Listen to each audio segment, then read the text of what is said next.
Hello, Bacha Party. Welcome to CUET Adda 24/7. My name is Harsh and I'm your business studies mentor.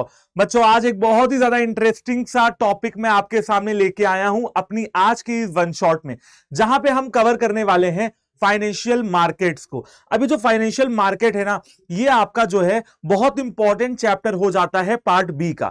हमने financial market से पहले financial management देख लिया है। अगर उसका वन शॉट आपने नहीं देखा है ना, तो पहले सबसे पहले जाके आप फाइनेंशियल मैनेजमेंट के वन शॉट को कवर करो।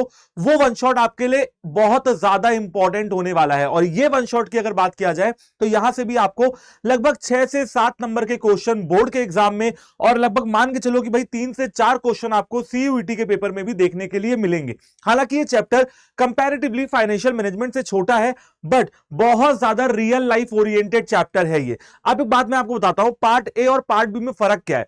पार्ट ए जो है ना, वो भी रियल लाइफ ओरिएंटेड है, पार्ट बी भी रियल लाइफ ओरिएंटेड है, बट पार्ट ए में जब आप एक्चुअली में जाओगे कहीं जॉब करने, जब आप मैनेजर बनोगे, तब आप मैनेजमेंट के सारे फंक्शंस को परफॉर्म करोगे। पार्ट ए में हमको यह पढ़ाया जाता है।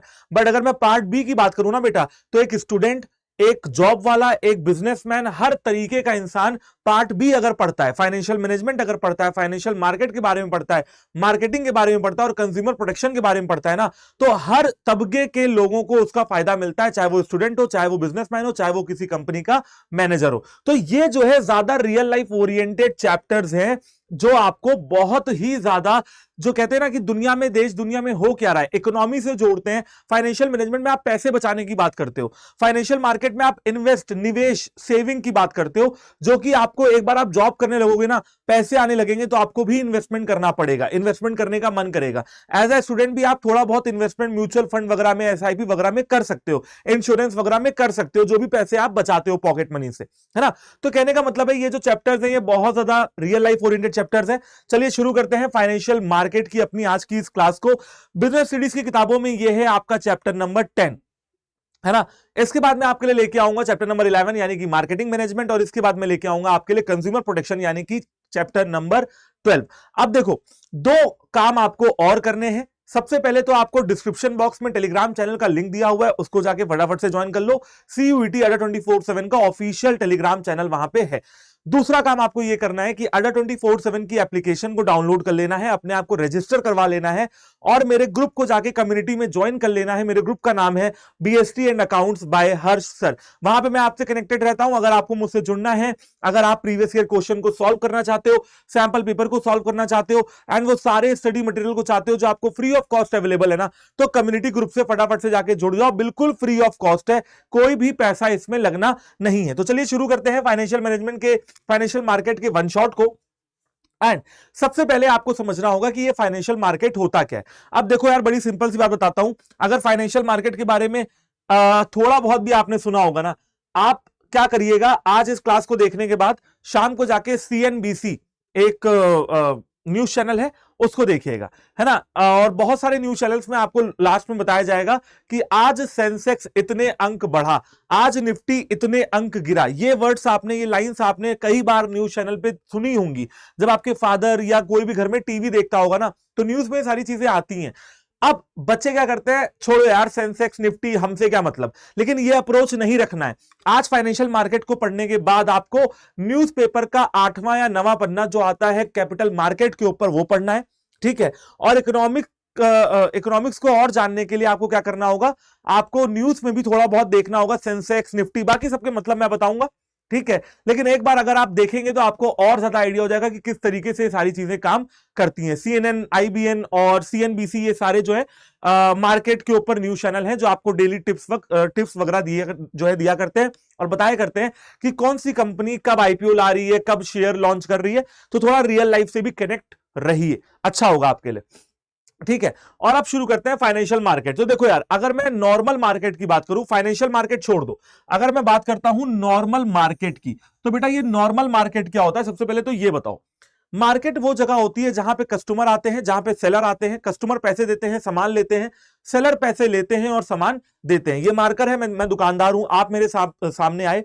मैं हूं सेलर, मैंने ये मार्कर बेचा, आपने मुझे पैसे दिए, यही होता है ना मार्केट में। यानी कि large number of buyers and sellers जहां पे होते हैं, जहां पे गुड्स को खरीदा या बेचा जाता है, इसे हम मार्केट कहते हैं आसान भाषा में। बिल्कुल बेटा क्या है, वैसी ही मार्केट जो है वहां यहां पे भी उसकी यही बात हो रही है, बिल्कुल वैसी ही मार्केट, ठीक है। बट यहां पे ना कोई गुड्स नहीं खरीदना है, फाइनेंशियल मार्केट में गुड्स नहीं खरीदना है, फाइनेंशियल मार्केट में सिक्योरिटीज का एक्सचेंज होगा, सिक्योरिटीज को खरीदा और बेचा जाएगा। सर ये सिक्योरिटीज क्या होती है वो मैं आपको बताऊंगा, उसके लिए टेंशन फ्री रहिए, वन शॉट को पूरा कवर करेंगे तो सब कुछ समझ में आएगा, ठीक है। तो सबसे पहले मैंने आपको क्या समझाया कि मार्केट क्या होती है, जहां पे सेलर्स और बायर्स आते हैं और अपना सामान बेचते हैं और खरीदते हैं। बिल्कुल वैसा ही फाइनेंशियल मार्केट होता है, जहां पे कंपनियां आती हैं, अपने कंपनी के शेयर्स बेचती हैं और हम लोग इन्वेस्टर्स हम उनको पैसा देते हैं और उनकी कंपनी के शेयर्स खरीदते हैं। अब क्यों खरीदते हैं, कैसे खरीदते हैं, यही सारी चीजें इस चैप्टर में आपको समझाई गई हैं। तो चलो इसी जो मैंने आपको समझाया इसी बेसिस पे इसकी डेफिनेशन है। A financial market is a market, financial market वो मार्केट है फॉर द क्रिएशन ऑफ, जहां पे हम क्रिएट करते हैं न्यू इश्यूज ऑफ सिक्योरिटी, जहां पे नए नए शेयर्स खरीदे और बेचे जाते हैं।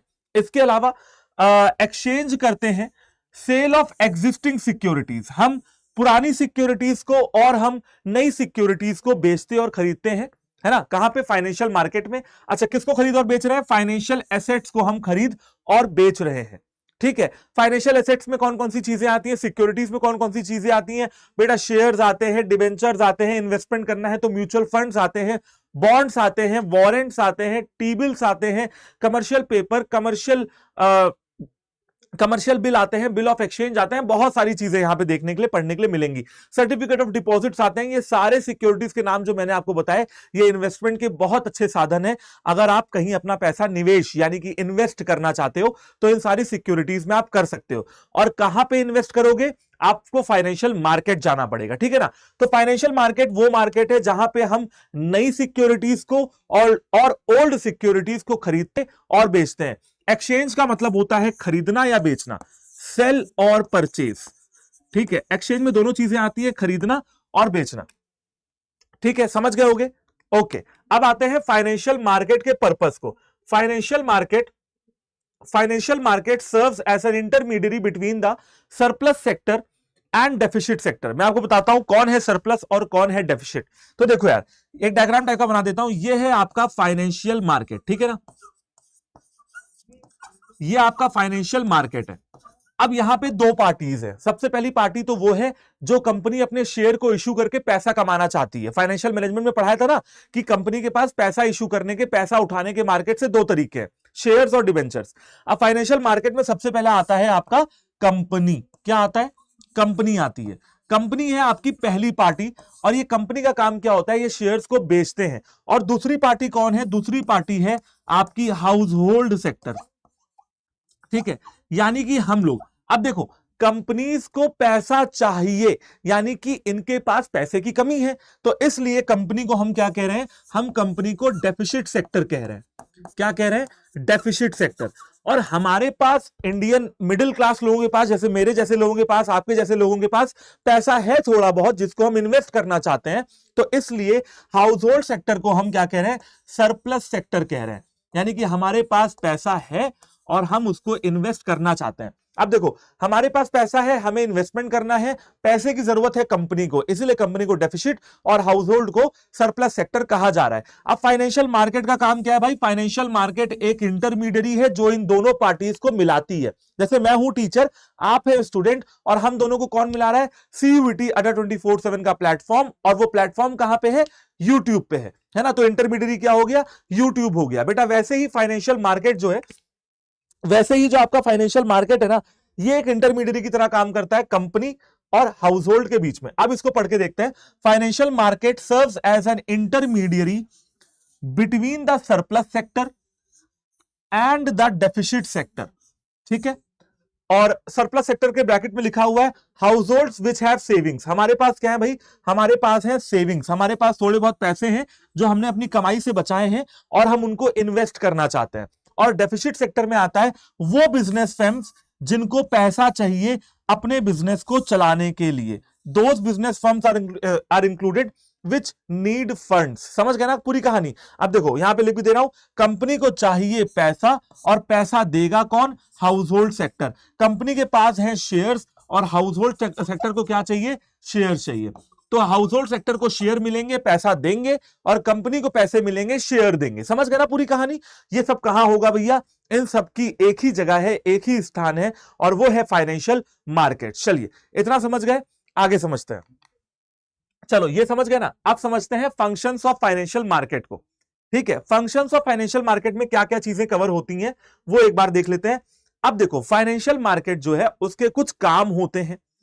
अब ये हमने एग्जांपल दिया कि हाँ यार सब्जी खरीदने जाएंगे तो सब्जी मंडी में जाएंगे, है ना, और दाल चावल गेहूं खरीदने जाएंगे तो अनाज की मार्केट में जाएंगे। लेकिन भैया सिक्योरिटीज लेने जाएंगे तो फाइनेंशियल मार्केट में जाएंगे। हर मार्केट के अपने कुछ नियम होते हैं, और फाइनेंशियल मार्केट का कुछ रोल है कि वो इन्वेस्टर्स को कुछ नुकसान ना पहुंचने दे। ठीक है, तो देखो सबसे पहला अगर फाइनेंशियल मार्केट का कोई रोल है तो वो है एलोकेटिव फंक्शन। एलोकेटिव फंक्शन का मतलब यह है, ये क्वेश्चन आया है सीयूईटी 2023 के पेपर में। ठीक है, इसलिए जरा ध्यान से पढ़ते हैं। उसमें पूछा गया था कि what is allocative function. 4 option थे एंड फिर आपको उसमें से एक ऑप्शन सेलेक्ट करना था। एलोकेटिव फंक्शन का मतलब होता है कि पैसे मेरे पास है, फंड्स मेरे पास हैं, मेरे पैसे एलोकेट हो जाएं कंपनी को, और कंपनी के शेयर्स एलोकेट हो जाएं मुझे। समझ रहे हो ना, तुम पढ़ते हो ना शेयर्स वाला चैप्टर, पढ़ते हो अकाउंट्स में, वहां पे क्या पढ़ते हो, application, allotment, first call, second call, final call, third call. समझ रहे हो। तो भैया यहां पे क्या एलोकेट हो रहा है कि हाउस होल्ड सेक्टर का पैसा एलोकेट हो जाए अच्छे यूजेस में और उनको अच्छा रिटर्न मिले, है ना। अब देखो कोई भी बंदा इन्वेस्ट क्यों करता है, देखो बेटा आप अपने घर में पूछ लेना, आप अपने घर में पूछ लेना अपने पापा से, मम्मी से कि पापा आप अपने पैसे कहां रखते हो। पापा कहेंगे बेटा मैं थोड़ा बहुत शेयर खरीद लेता हूं और थोड़ा बहुत मैं एफडी वगैरह करा देता हूं, बैंक में पैसे जमा कर देता हूं। क्यों कर रहे हैं वो ऐसा, क्योंकि उनको चाहिए रिटर्न्स, है ना। अगर पैसा घर के अंदर रखेंगे तो कुछ इंटरेस्ट नहीं मिलेगा, अगर बैंक में रखेंगे तो 5, 6, 7, 8% का इंटरेस्ट मिल जाएगा। इसीलिए हम लोग पैसा इन्वेस्ट करते हैं। इन्वेस्ट करते हैं हम मिडिल क्लास लोग एक्स्ट्रा पैसा जो हमने खर्च नहीं किया है। देखो हमने 100 रुपए कमाए, 50 रुपए तो खर्च हो जाएंगे, बाकी के 20-30 रुपए हम सेव कर लेंगे, और बाकी के 20-30 रुपए हम क्या कर सकते हैं, हम उनको इन्वेस्ट कर सकते हैं। ठीक है, तो भैया जब इन्वेस्ट करेंगे तो उम्मीद करेंगे ना कि कुछ ज्यादा होके वापस मिलेगा। हमने 100 रुपए लगाया तो 110 मिलना चाहिए ना, तभी तो उसको इन्वेस्टमेंट कहेंगे ना।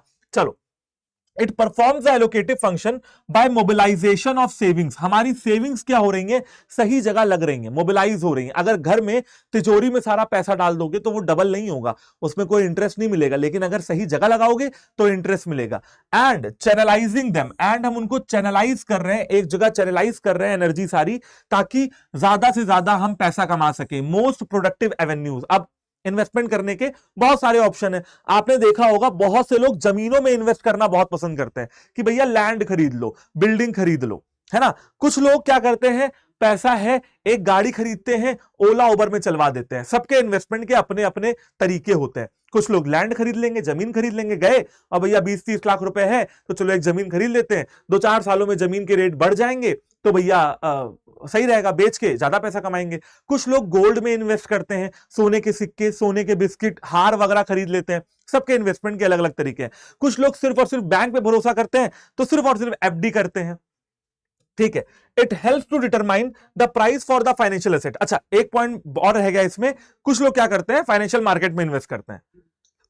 समझ गए ना, इतनी कहानी इस वजह से समझाई आपको मैंने ताकि आपको यह समझ में आए कि फाइनेंशियल मार्केट में क्यों इन्वेस्ट करना है, क्योंकि हर इंसान का इन्वेस्टमेंट का तरीका अलग अलग है। लेकिन मैं बताता हूं फाइनेंशियल मार्केट बहुत ज्यादा ग्रो कर रहा है हमारे इंडिया का, और यहां पे इन्वेस्ट करना बहुत अच्छी बात होगी, है ना। इंडिया ग्रोइंग कंट्री है, इंडिया एक डेवलपिंग कंट्री है। आप अगर इंडिया में इन्वेस्ट करते हो, ठीक है, तो आपको लॉस में नहीं होगा। अगर आप सही कंपनी में इन्वेस्ट करते हो, थोड़ी सी रिसर्च करते हो, तो लॉस में नहीं जाओगे।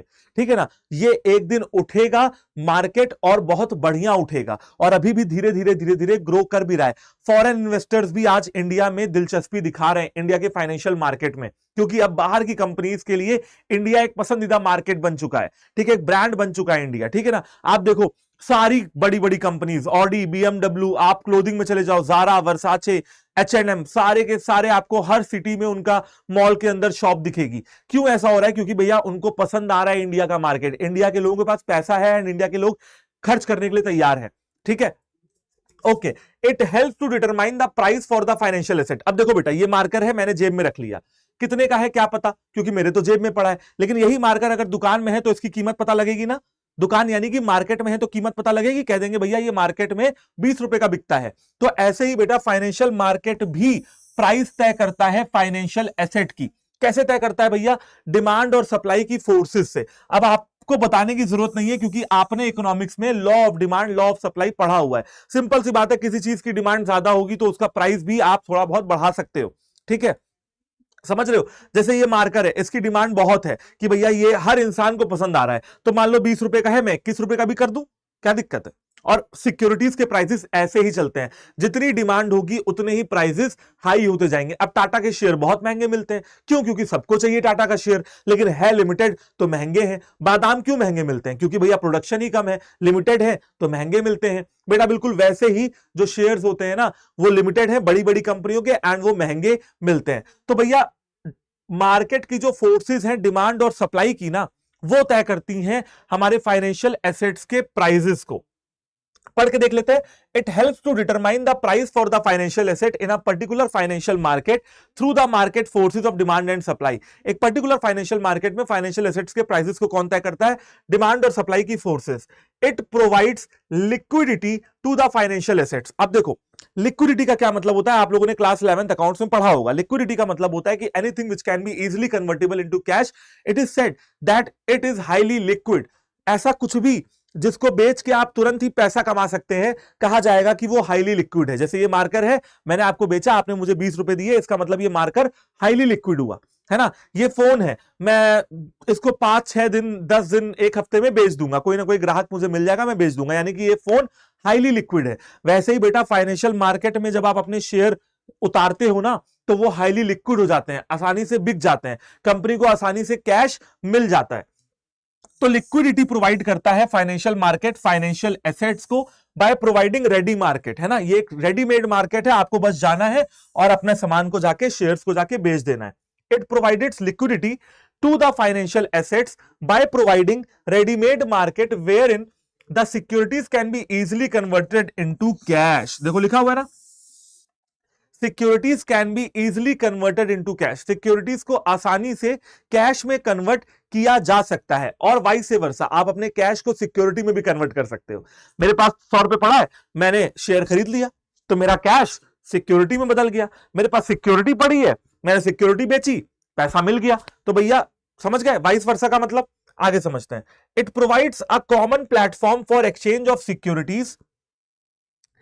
एक फाइनेंशियल मार्केट एक कॉमन प्लेटफॉर्म प्रोवाइड करता है ताकि आप अपने सिक्योरिटीज को खरीद और बेच पाए, thereby reducing the cost of transaction by saving time, effort and money. ठीक है, देखो यार, एक मार्केट है, जैसे मैं आपको एग्जांपल देता हूं कि एक बहुत बड़ी सी मार्केट है आपके शहर के अंदर, आप वहां जाते हो और अपने मनपसंद के सारे सामान खरीद के लाते हो। आपको उसी मार्केट में बर्तन मिल जाते हैं, आपको उसी मार्केट में कपड़े मिल जाते हैं, आपको उसी मार्केट में फर्नीचर मिल जाता है, जितनी भी जरूरत की सामान होती है वो आपको उसी मार्केट में मिल जाते हैं। तो आप उस मार्केट में जाना पसंद करोगे? हाँ जी, जाना पसंद करेंगे। क्यों? क्योंकि वहां पे आपका बेटा टाइम बहुत बच रहा है, आपको अलग अलग जगह पे जाके सामान खरीदने की जरूरत नहीं है, आपके एफर्ट्स बच रहे हैं, आपका मनी बच रहा है। आज के जमाने में बेटा फ्लिपकार्ट और अमेजन जैसी कंपनियां क्यों हैं, क्यों बहुत अच्छा कर रही हैं? ये फ्लिपकार्ट और अमेजॉन जैसी कंपनियां क्यों अच्छा कर रही हैं? क्योंकि आप देखो, अमेजॉन पे कुछ भी डाल दो आ जाएगा, फ्लिपकार्ट पे कुछ भी डाल दो आ जाएगा, जिससे आपका टाइम बच रहा है, आपका पैसा बच रहा है और आपके एफर्ट्स भी बच रहे हैं। ठीक है, अब पढ़ते हैं। और ये सब क्यों हो रहा है? क्योंकि एक कॉमन प्लेटफॉर्म मिला हुआ है फाइनेंशियल मार्केट का, जहां पे आप जाके अपने सिक्योरिटीज को खरीद और बेच सकते हो। It provides a common platform for exchange of securities, thereby reducing the cost of transaction, है ना। जिससे क्या होता है कि हर ट्रांजैक्शन का कॉस्ट कम हो जाता है, जिससे समय, एफर्ट्स और मनी बचते हैं। By the buyers and the sellers in locating each other. अब बायर्स और सेलर्स को एक दूसरे को ढूंढने की जरूरत नहीं है। ठीक है, अब बायर्स और सेलर्स को एक दूसरे को ढूंढने की जरूरत नहीं है, लोकेशन प्राप्त करने की जरूरत नहीं है, बस फाइनेंशियल मार्केट जाना है और खरीदना और बेचना है। ठीक है ना। तो ये हो गए भैया फाइनेंशियल मार्केट के कुछ आपके सामने फंक्शंस। अगर मैं कीवर्ड की बात करूं तो रेड पेन से मार्क कर दे रहा हूं। एलोकेटिव फंक्शन यहां पे पहला कीवर्ड है, इसके बाद प्राइस को डिटरमाइन करना दूसरा कीवर्ड है, इसके बाद तीसरा कीवर्ड क्या है? लिक्विडिटी को प्रोवाइड करना तीसरा कीवर्ड है, और चौथा कीवर्ड है कॉमन प्लेटफॉर्म। ये 4 कीवर्ड अगर आप याद करेंगे, पहला एलोकेटिव फंक्शन, दूसरा डिटरमिनेशन ऑफ द प्राइस, तीसरा liquidity to the financial assets, और चौथा कॉमन प्लेटफॉर्म। तो आपको फाइनेंशियल मार्केट के फंक्शंस को याद करने में कोई भी समस्या नहीं होगी। ठीक है जी, चलिए आगे बढ़ते हैं और समझते हैं अपने टाइप्स ऑफ फाइनेंशियल मार्केट को। जी हां, फाइनेंशियल मार्केट के कुछ टाइप्स भी हैं। अब फाइनेंशियल मार्केट के हैं दो टाइप, दो तरीके के फाइनेंशियल मार्केट होते हैं। एक तो होता है बेटा आपका मनी मार्केट, और एक होता है आपका कैपिटल मार्केट। ठीक है भाई, दो तरीके के मार्केट है, एक है आपका मनी मार्केट और एक है आपका कैपिटल मार्केट। कैपिटल मार्केट के भी दो टाइप्स हैं, एक है आपका प्राइमरी मार्केट और एक है आपका सेकेंडरी मार्केट। ठीक है, आप ऐसा मान लीजिए कि फाइनेंशियल मार्केट है दादाजी और इनके दो बेटे हैं, मनी मार्केट और कैपिटल मार्केट। मनी मार्केट की शादी नहीं हुई इसलिए और कोई टाइप्स नहीं है, लेकिन कैपिटल मार्केट की शादी हो गई, दो बच्चे और हुए, प्राइमरी और सेकेंडरी मार्केट। ठीक है, अब इन सबको हमें पढ़ना है और बहुत ही मतलब सहूलियत से पढ़ेंगे, आराम से पढ़ेंगे, ताकि सारी चीजें जो है आपके धर पकड़ में आए। अच्छा, यहां पे कुछ चीजें और लिखी हुई हैं, वो देख लेते हैं। मनी मार्केट के कुछ इंस्ट्रूमेंट्स हैं, ये हैं आपके मनी मार्केट के instruments. Treasury bill, commercial paper, call money, certificate of deposits, commercial bill. ये बोर्ड्स में नहीं है, बोर्ड्स में ये टॉपिक डिलीटेड टॉपिक है, बट हां सीयूईटी में आता है, तो हम इस वन शॉट में इसको भी एक बार कवर कर लेंगे। बहुत टाइम नहीं लगता है, थोड़ा बहुत अगर एक्स्ट्रा नॉलेज भी हो जाएगी तो कोई दिक्कत नहीं होगी। अच्छा, equity share, preference share, debenture और अदर थिंग्स यहां पे आती हैं, है ना, अगर आपको कैपिटल मार्केट में इन्वेस्टमेंट करना है। Equity share, preference share, debentures और अदर चीजें भी हैं, जैसे वारंट और आपके वारंट्स और बॉन्ड्स, और ये सारे मनी मार्केट के इंस्ट्रूमेंट्स हैं जो बोर्ड्स में नहीं है बट सीयूटी में है, तो अपन ये भी कवर करेंगे। आप चाहे तो इस पेज का स्क्रीनशॉट ले सकते हैं, बहुत इंपॉर्टेंट है। मैं साइड हो जा रहा हूं, ठीक है, ले लिया, ओके जी, पॉज करके ले सकते हो, कोई दिक्कत नहीं है। ठीक है, आगे समझते हैं कैपिटल मार्केट को। अब हमें एक एक करके सारे मार्केट्स के बारे में समझना है। बेसिकली चार मार्केट है कैपिटल मार्केट। कैपिटल मार्केट के दो पार्ट, प्राइमरी और सेकेंडरी, और फिर आता है मनी मार्केट। तो सबसे पहले हम ये समझ लेते हैं, एक लाइन यहां पे लिखी हुई है कि capital market is a segment of financial market. Capital market financial market का एक सेगमेंट है। ठीक है भाई, है ना। हमें जैसा कि पता है कि फाइनेंशियल मार्केट के दो सेगमेंट होते हैं, आपका मनी मार्केट और आपका कैपिटल मार्केट। कैपिटल मार्केट के दो सेगमेंट हैं, प्राइमरी मार्केट और सेकेंडरी मार्केट। तो भैया पता लग गया ना, कैपिटल मार्केट जो है वो फाइनेंशियल मार्केट का एक सेगमेंट है। सबसे पहली बात तो ये, और दूसरी बात क्या लिखी हुई है वो मैं आपको बता देता हूं। कैपिटल मार्केट में अगर आपको इन्वेस्ट करना है, आप अपने आप को समझो इन्वेस्टर, मैं अपने आप को समझता हूं इन्वेस्टर, मुझे अगर कहीं पैसे लगाने हैं किसी भी कैपिटल मार्केट में ना, चाहे वो प्राइमरी हो चाहे वो सेकेंडरी हो, तो मैं ज्यादा पैसे लगाऊंगा। यानी कि यहां पे लॉन्ग टर्म फंड्स इंक्लूडेड होते हैं। लॉन्ग टर्म फंड्स वो फंड्स होते हैं जो मोर देन 1 ईयर होते हैं, है ना, मोर देन 1 ईयर। यानी कि आप अगर अपना पैसा एक साल से ज्यादा समय के लिए कहीं पे लगाते हो तो वो हो जाएगा कैपिटल मार्केट, एक साल से ज्यादा समय के लिए। अब और पढ़ते हैं, capital market refers to facilities and institutional arrangements through which long term funds, है ना, हम यहां पे लॉन्ग टर्म फंड्स को इन्वेस्ट करते हैं, जहां पे डेब्ट और इक्विटी दोनों ही आ जाती है, आर रेज्ड एंड इन्वेस्टेड। जहां पे डेब्ट and equity are raised and invested. ठीक है, डेब्ट और इक्विटी ये दो साधन हैं किसी भी कंपनी के पास पैसा मार्केट से उठाने के, जिसे हम लोग कैपिटल स्ट्रक्चर बोलते हैं। फाइनेंशियल मैनेजमेंट वाले चैप्टर में वन शॉट में मैंने आपको पढ़ाया है, तो वो वहां जाके कवर कर लेना। समझ गए ना कहानी पूरी, है ना। फाइनेंशियल मार्केट वो फैसिलिटीज देती है, वो अरेंजमेंट्स करती है आपके लिए, जहां पे आप जाके अपने लॉन्ग टर्म फंड्स को इन्वेस्ट कर सकते हो। डेब्ट और इक्विटी में are raised and invested. Raised समझ रहे हो, है ना। रेज कौन करेगा, रेज करेगी कंपनी। रेज का मतलब कहते हैं ना, कंपनी ने पैसा उठाया मार्केट से। कंपनी ने क्या किया, मार्केट से पैसा उठाया, यानी कि रेज किया। और हमने क्या किया, निवेश किया, यानी कि हमने इन्वेस्ट किया। तो ये कौन करता है, हाउस होल्ड करता है। ठीक है, समझ रहे हो कहानी पूरी। कैपिटल मार्केट में लॉन्ग टर्म फंड्स में डील करते हैं। लॉन्ग टर्म फंड्स वो फंड्स होते हैं जहां पे एक साल से ज्यादा समय के लिए हम अपना इन्वेस्टमेंट करते हैं।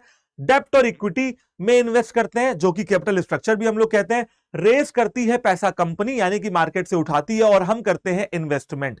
फिर आखिरी में मैंने आपको बताया कि फाइनेंशियल मार्केट का सेगमेंट है कैपिटल मार्केट, है ना। अब यहां पे देखते हैं, ये देखो यहां पे लिखा हुआ है कि कैपिटल मार्केट में एक है पार्टी ए और एक है पार्टी बी, है ना। ये क्या कर रहे हैं, बाय कर रहे हैं, बाय सेल, ये खरीद भी सकते हैं, बेच भी सकते हैं, ये भी खरीद सकते हैं, बेच सकते हैं, है ना। चलो, ऐसा कुछ इंस्टीट्यूशन होता है, ये आपका कैपिटल मार्केट है और ये दोनों पार्टीज है। समझ गए पूरी कहानी, समझ गए ना। अब देखो आगे समझते हैं फीचर्स ऑफ कैपिटल मार्केट, ये आपके लिए बहुत ज्यादा इंपॉर्टेंट होने वाला है। आपको ना capital market, money market, primary market, secondary market के फीचर्स जो है ना, ये आप कह रहे हो कंठस्थ हो जाने चाहिए। जैसे होता था ना ये संस्कृत के इस श्लोक को कंठस्थ करें, तो भैया इसको भी कंठस्थ कर लीजिए, क्योंकि ये फीचर्स ही हैं जो आपको सब में डिफरेंस बताएंगे। कैपिटल मार्केट का फीचर सबसे पहला ये है कि यहां पे आप लॉन्ग टर्म फंड्स में डील करते हो। तो सबसे पहला कीवर्ड भी हमारा यही निकलता है, लॉन्ग टर्म फंड। सबसे पहले यही याद कर लेना कि कैपिटल मार्केट में अगर निवेश करना है, अगर इन्वेस्ट करना है तो ज्यादा पैसे लगाने पड़ेंगे। मेन पार्टिसिपेंट्स कौन है कैपिटल मार्केट के, मैं बताता हूं आपको। बैंक्स, बैंक समझते हो, कॉमर्शियल बैंक जैसे कि Punjab national bank, axis bank, HDFC bank, ICICI bank, SBI, ये सारे कॉमर्शियल बैंक है, आपने नाम भी सुना होगा। फिर आते हैं फाइनेंशियल इंस्टीट्यूशंस। बेटा ऐसे इंस्टीट्यूशन जो पैसे में जो है डील करते हैं, जैसे मुथूट फाइनेंस, एक एग्जांपल दिया मैंने आपको, जहां पे कहते हैं ना कि भैया अपने घर का सोना लाओ और हमसे पैसे ले जाओ अगर पैसों की बहुत जरूरत है। फिर आता है कॉरपोरेट बॉडीज, ठीक है। कॉरपोरेट बॉडीज यानी कि कंपनीज, आसान भाषा में कहा जाए तो कॉरपोरेट बॉडीज का मतलब है कंपनीज। यहां पे कंपनियां आती हैं और अपने शेयर्स को खरीदती और बेचती हैं। यही नहीं, फॉरेन इन्वेस्टर्स भी आते हैं और हमारे कैपिटल मार्केट में आके इन्वेस्ट करते हैं। बेटा फॉरेन इन्वेस्टर्स क्यों आके इंडिया के कैपिटल मार्केट में इन्वेस्ट करते हैं, क्योंकि उनको सस्ता लगता है ना। $1 अगर वो लाते हैं तो यहां के 80 रुपए के बराबर होता है। अगर वो एक शेयर खरीदते हैं 80 रुपए का, तो यानी कि उनको देना पड़ता है $1। और क्योंकि इंडिया की मार्केट ग्रो भी कर रही है, इसलिए फॉरेन इन्वेस्टर्स का रुझान जो है, जो इंटरेस्ट है, वो इंडिया के कैपिटल मार्केट की तरफ बढ़ता जा रहा है। और कुछ हम जैसे रिटेल यानी कि छोटे मोटे इन्वेस्टर्स, हम सारे ही पार्टिसिपेंट्स हैं कैपिटल मार्केट के। बैंक्स यानी कि कॉमर्शियल बैंक, नाम मैंने आपको बताया, फाइनेंशियल इंस्टीट्यूशन, बड़ी बड़ी कंपनीज, फॉरेन के इन्वेस्टर्स, रिटेल इन्वेस्टर्स यानी कि हम लोग, हमारे जैसे मिडिल क्लास के लोग जब अपना पैसा इन्वेस्ट करते हैं तो उसे हम लोग कहते हैं रिटेल इन्वेस्टर्स। ये हो गए आपके मेन पार्टिसिपेंट्स। तो आपको ये 4, 1 2 3 4 5, ये 5 याद कर लेना और यही 5 आपके हो जाते हैं दूसरा कीवर्ड, ठीक है। अब आते हैं अपने तीसरी लाइन पे कि भैया क्या फीचर है। यहां पे फीचर ये है कि यहां पे कॉस्ट ऑफ सिक्योरिटीज जो है ना बेटा, अगर आपने कोई शेयर खरीदा तो उस पे जो खर्चा लगेगा ना वो आपका कम लगेगा। क्यों भाई, ऐसा क्यों? क्योंकि आप कैपिटल मार्केट में इन्वेस्ट कर सकते हो बहुत ही कम पैसों से, क्योंकि यहां पे सिक्योरिटीज के रेट सस्ते होते हैं, ठीक है। कैपिटल मार्केट में ना बेटा सस्ती सिक्योरिटीज भी हैं, महंगी सिक्योरिटीज भी हैं। टाटा का शेयर खरीदने जाओगे तो महंगा पड़ेगा, किसी छोटी मोटी कंपनी का शेयर खरीदोगे तो भैया सस्ता पड़ जाएगा। तो बिल्कुल यहां पे सिक्योरिटीज की कॉस्ट कम होती है और आप कैपिटल मार्केट में इन्वेस्टमेंट कर सकते हो बहुत ही लेस कैपिटल से। तो ये दोनों जो है ये आपके कीवर्ड है और ये हो जाएगा आपका तीसरा keyword. The securities in capital market enjoy good liquidity. यहां पे बहुत अच्छी लिक्विडिटी मिलती है। लिक्विडिटी का मतलब क्या होता है कि अगर आप किसी भी चीज को इजीली कन्वर्ट कर सको कैश में तो उसे हम कहते हैं हाईली लिक्विड। यहां पे सिक्योरिटीज आप डालोगे तुरंत बिक जाएंगी। आपके पास टाटा का शेयर है, अगर मेरे पास टाटा का शेयर है, मैं आज चाहूं, अभी चाहूं, 10 बजे मार्केट खुलती है, 10 बजे के बाद, 9 बजे के बाद मैं कभी भी बेच सकता हूं अपने टाटा का शेयर, जब चाहूं तब बेचूंगा, कोई रोकेगा, हाथ पकड़ेगा नहीं मेरा, ठीक है। इसका मतलब कि लिक्विडिटी बहुत है यहां पे। इसके बाद जो कैपिटल मार्केट के इंस्ट्रूमेंट्स है ना बेटा, ये जितने भी मैंने आपको बताया, शेयर, डिबेंचर, बॉन्ड्स, यहां पे बेटा रिस्क ज्यादा होता है। क्यों रिस्क ज्यादा होता है? क्योंकि एक्सपेक्टेड रिटर्न भी ज्यादा होता है, समझ रहे हो ना, है ना। देखो यार, रिटर्न ज्यादा है, अगर आपको रिटर्न मिलने की उम्मीद ज्यादा है, रिटर्न समझ रहे हो कि हाँ भाई मैंने 100 लगाए तो 200 मिले, अगर रिटर्न ज्यादा होगा तो बेटा रिस्क भी ज्यादा होगा, ठीक है। बड़ी सिंपल सी बात है, इसमें कुछ भी नया नहीं है आपके लिए, है ना। आप लोग ये सारी चीजें पढ़ चुके हो। अगर रिटर्न कम है तो रिस्क भी कम है, बहुत सिंपल है, कोई दिक्कत नहीं है। The instruments in capital market carry high risk as the expected return on them is high, क्योंकि एक्सपेक्टेड रिटर्न भी ज्यादा है इसलिए रिस्क भी ज्यादा है। तो यहां पे आप क्या कर सकते हो, यही जो है जो मैंने लिखा है ये आप नोट कर लो, ये हो जाएगा आपका पांचवा कीवर्ड, और गुड लिक्विडिटी हो जाएगा आपका चौथा कीवर्ड। तो पहला कीवर्ड क्या हो गया, लॉन्ग टर्म फंड्स। मैं आपको शुरुआत से सारी चीजें फीचर्स रिवाइज करा दे रहा हूं। पहला फीचर क्या हो गया, लॉन्ग टर्म फंड्स में इन्वेस्ट करते हैं। दूसरा, यहां पे पार्टिसिपेंट्स कौन है, banks, financial institutions, companies, foreign investors और retail investors. Cost of security बहुत ही कम होती है और आप बहुत ही लेस कैपिटल से इन्वेस्टमेंट कर सकते हो। लिक्विडिटी बहुत अच्छी मिलती है आपको कैपिटल मार्केट में, और यहां पे रिस्क ज्यादा है क्योंकि रिटर्न भी ज्यादा है, और रिस्क अगर कम होगा तो रिटर्न भी कम होगा। तो ये वाली जो लाइन है ये आपकी पांचवा कीवर्ड निकल के आती है। तो कैपिटल मार्केट के फीचर समझ में आ गए ना सारे बच्चों को? अगर आ गए हो तो कमेंट करके जरूर बता देना, ठीक है ना। चलो आगे समझते हैं कैपिटल मार्केट के मेन इंस्ट्रूमेंट्स को। कैपिटल मार्केट में आप equity shares, preference shares, debentures और बॉन्ड्स में इन्वेस्ट करते हो। प्रेफरेंस शेयर इक्विटी शेयर का डिफरेंस जो है वो मैंने फाइनेंशियल मैनेजमेंट के वन शॉट में समझाया है, वो जाके कवर कर सकते हो। कैपिटल मार्केट में दो और सेगमेंट हैं, प्राइमरी और सेकेंडरी मार्केट। जी हां, बिल्कुल सही, प्राइमरी और सेकेंडरी मार्केट कैपिटल मार्केट के दो और सेगमेंट्स हैं जिनको हम आगे पढ़ने भी वाले हैं।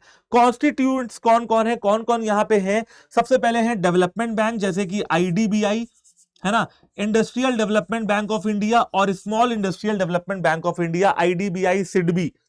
जिनको ये सिडबी और आईडीबीआई का काम क्या होता है कि भैया इंडस्ट्रीज को डेवलप करने के ऊपर फोकस करें। कोई छोटी मोटी इंडस्ट्री, स्मॉल स्केल इंडस्ट्री भी आती है ना, अगर सिडबी के पास, तो सिडबी उनको लोन देती है ताकि हमारे देश में बड़ी बड़ी इंडस्ट्रीज तो ग्रो कर ही रही हैं, छोटे छोटे इंडस्ट्रीज को भी मौका मिले, उनके पास पैसा हो अपना बिजनेस चलाने के लिए।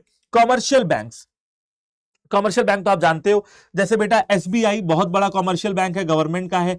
एचडीएफसी प्राइवेट सेक्टर में बहुत बड़ा गवर्नमेंट वो है, कॉमर्शियल बैंक है।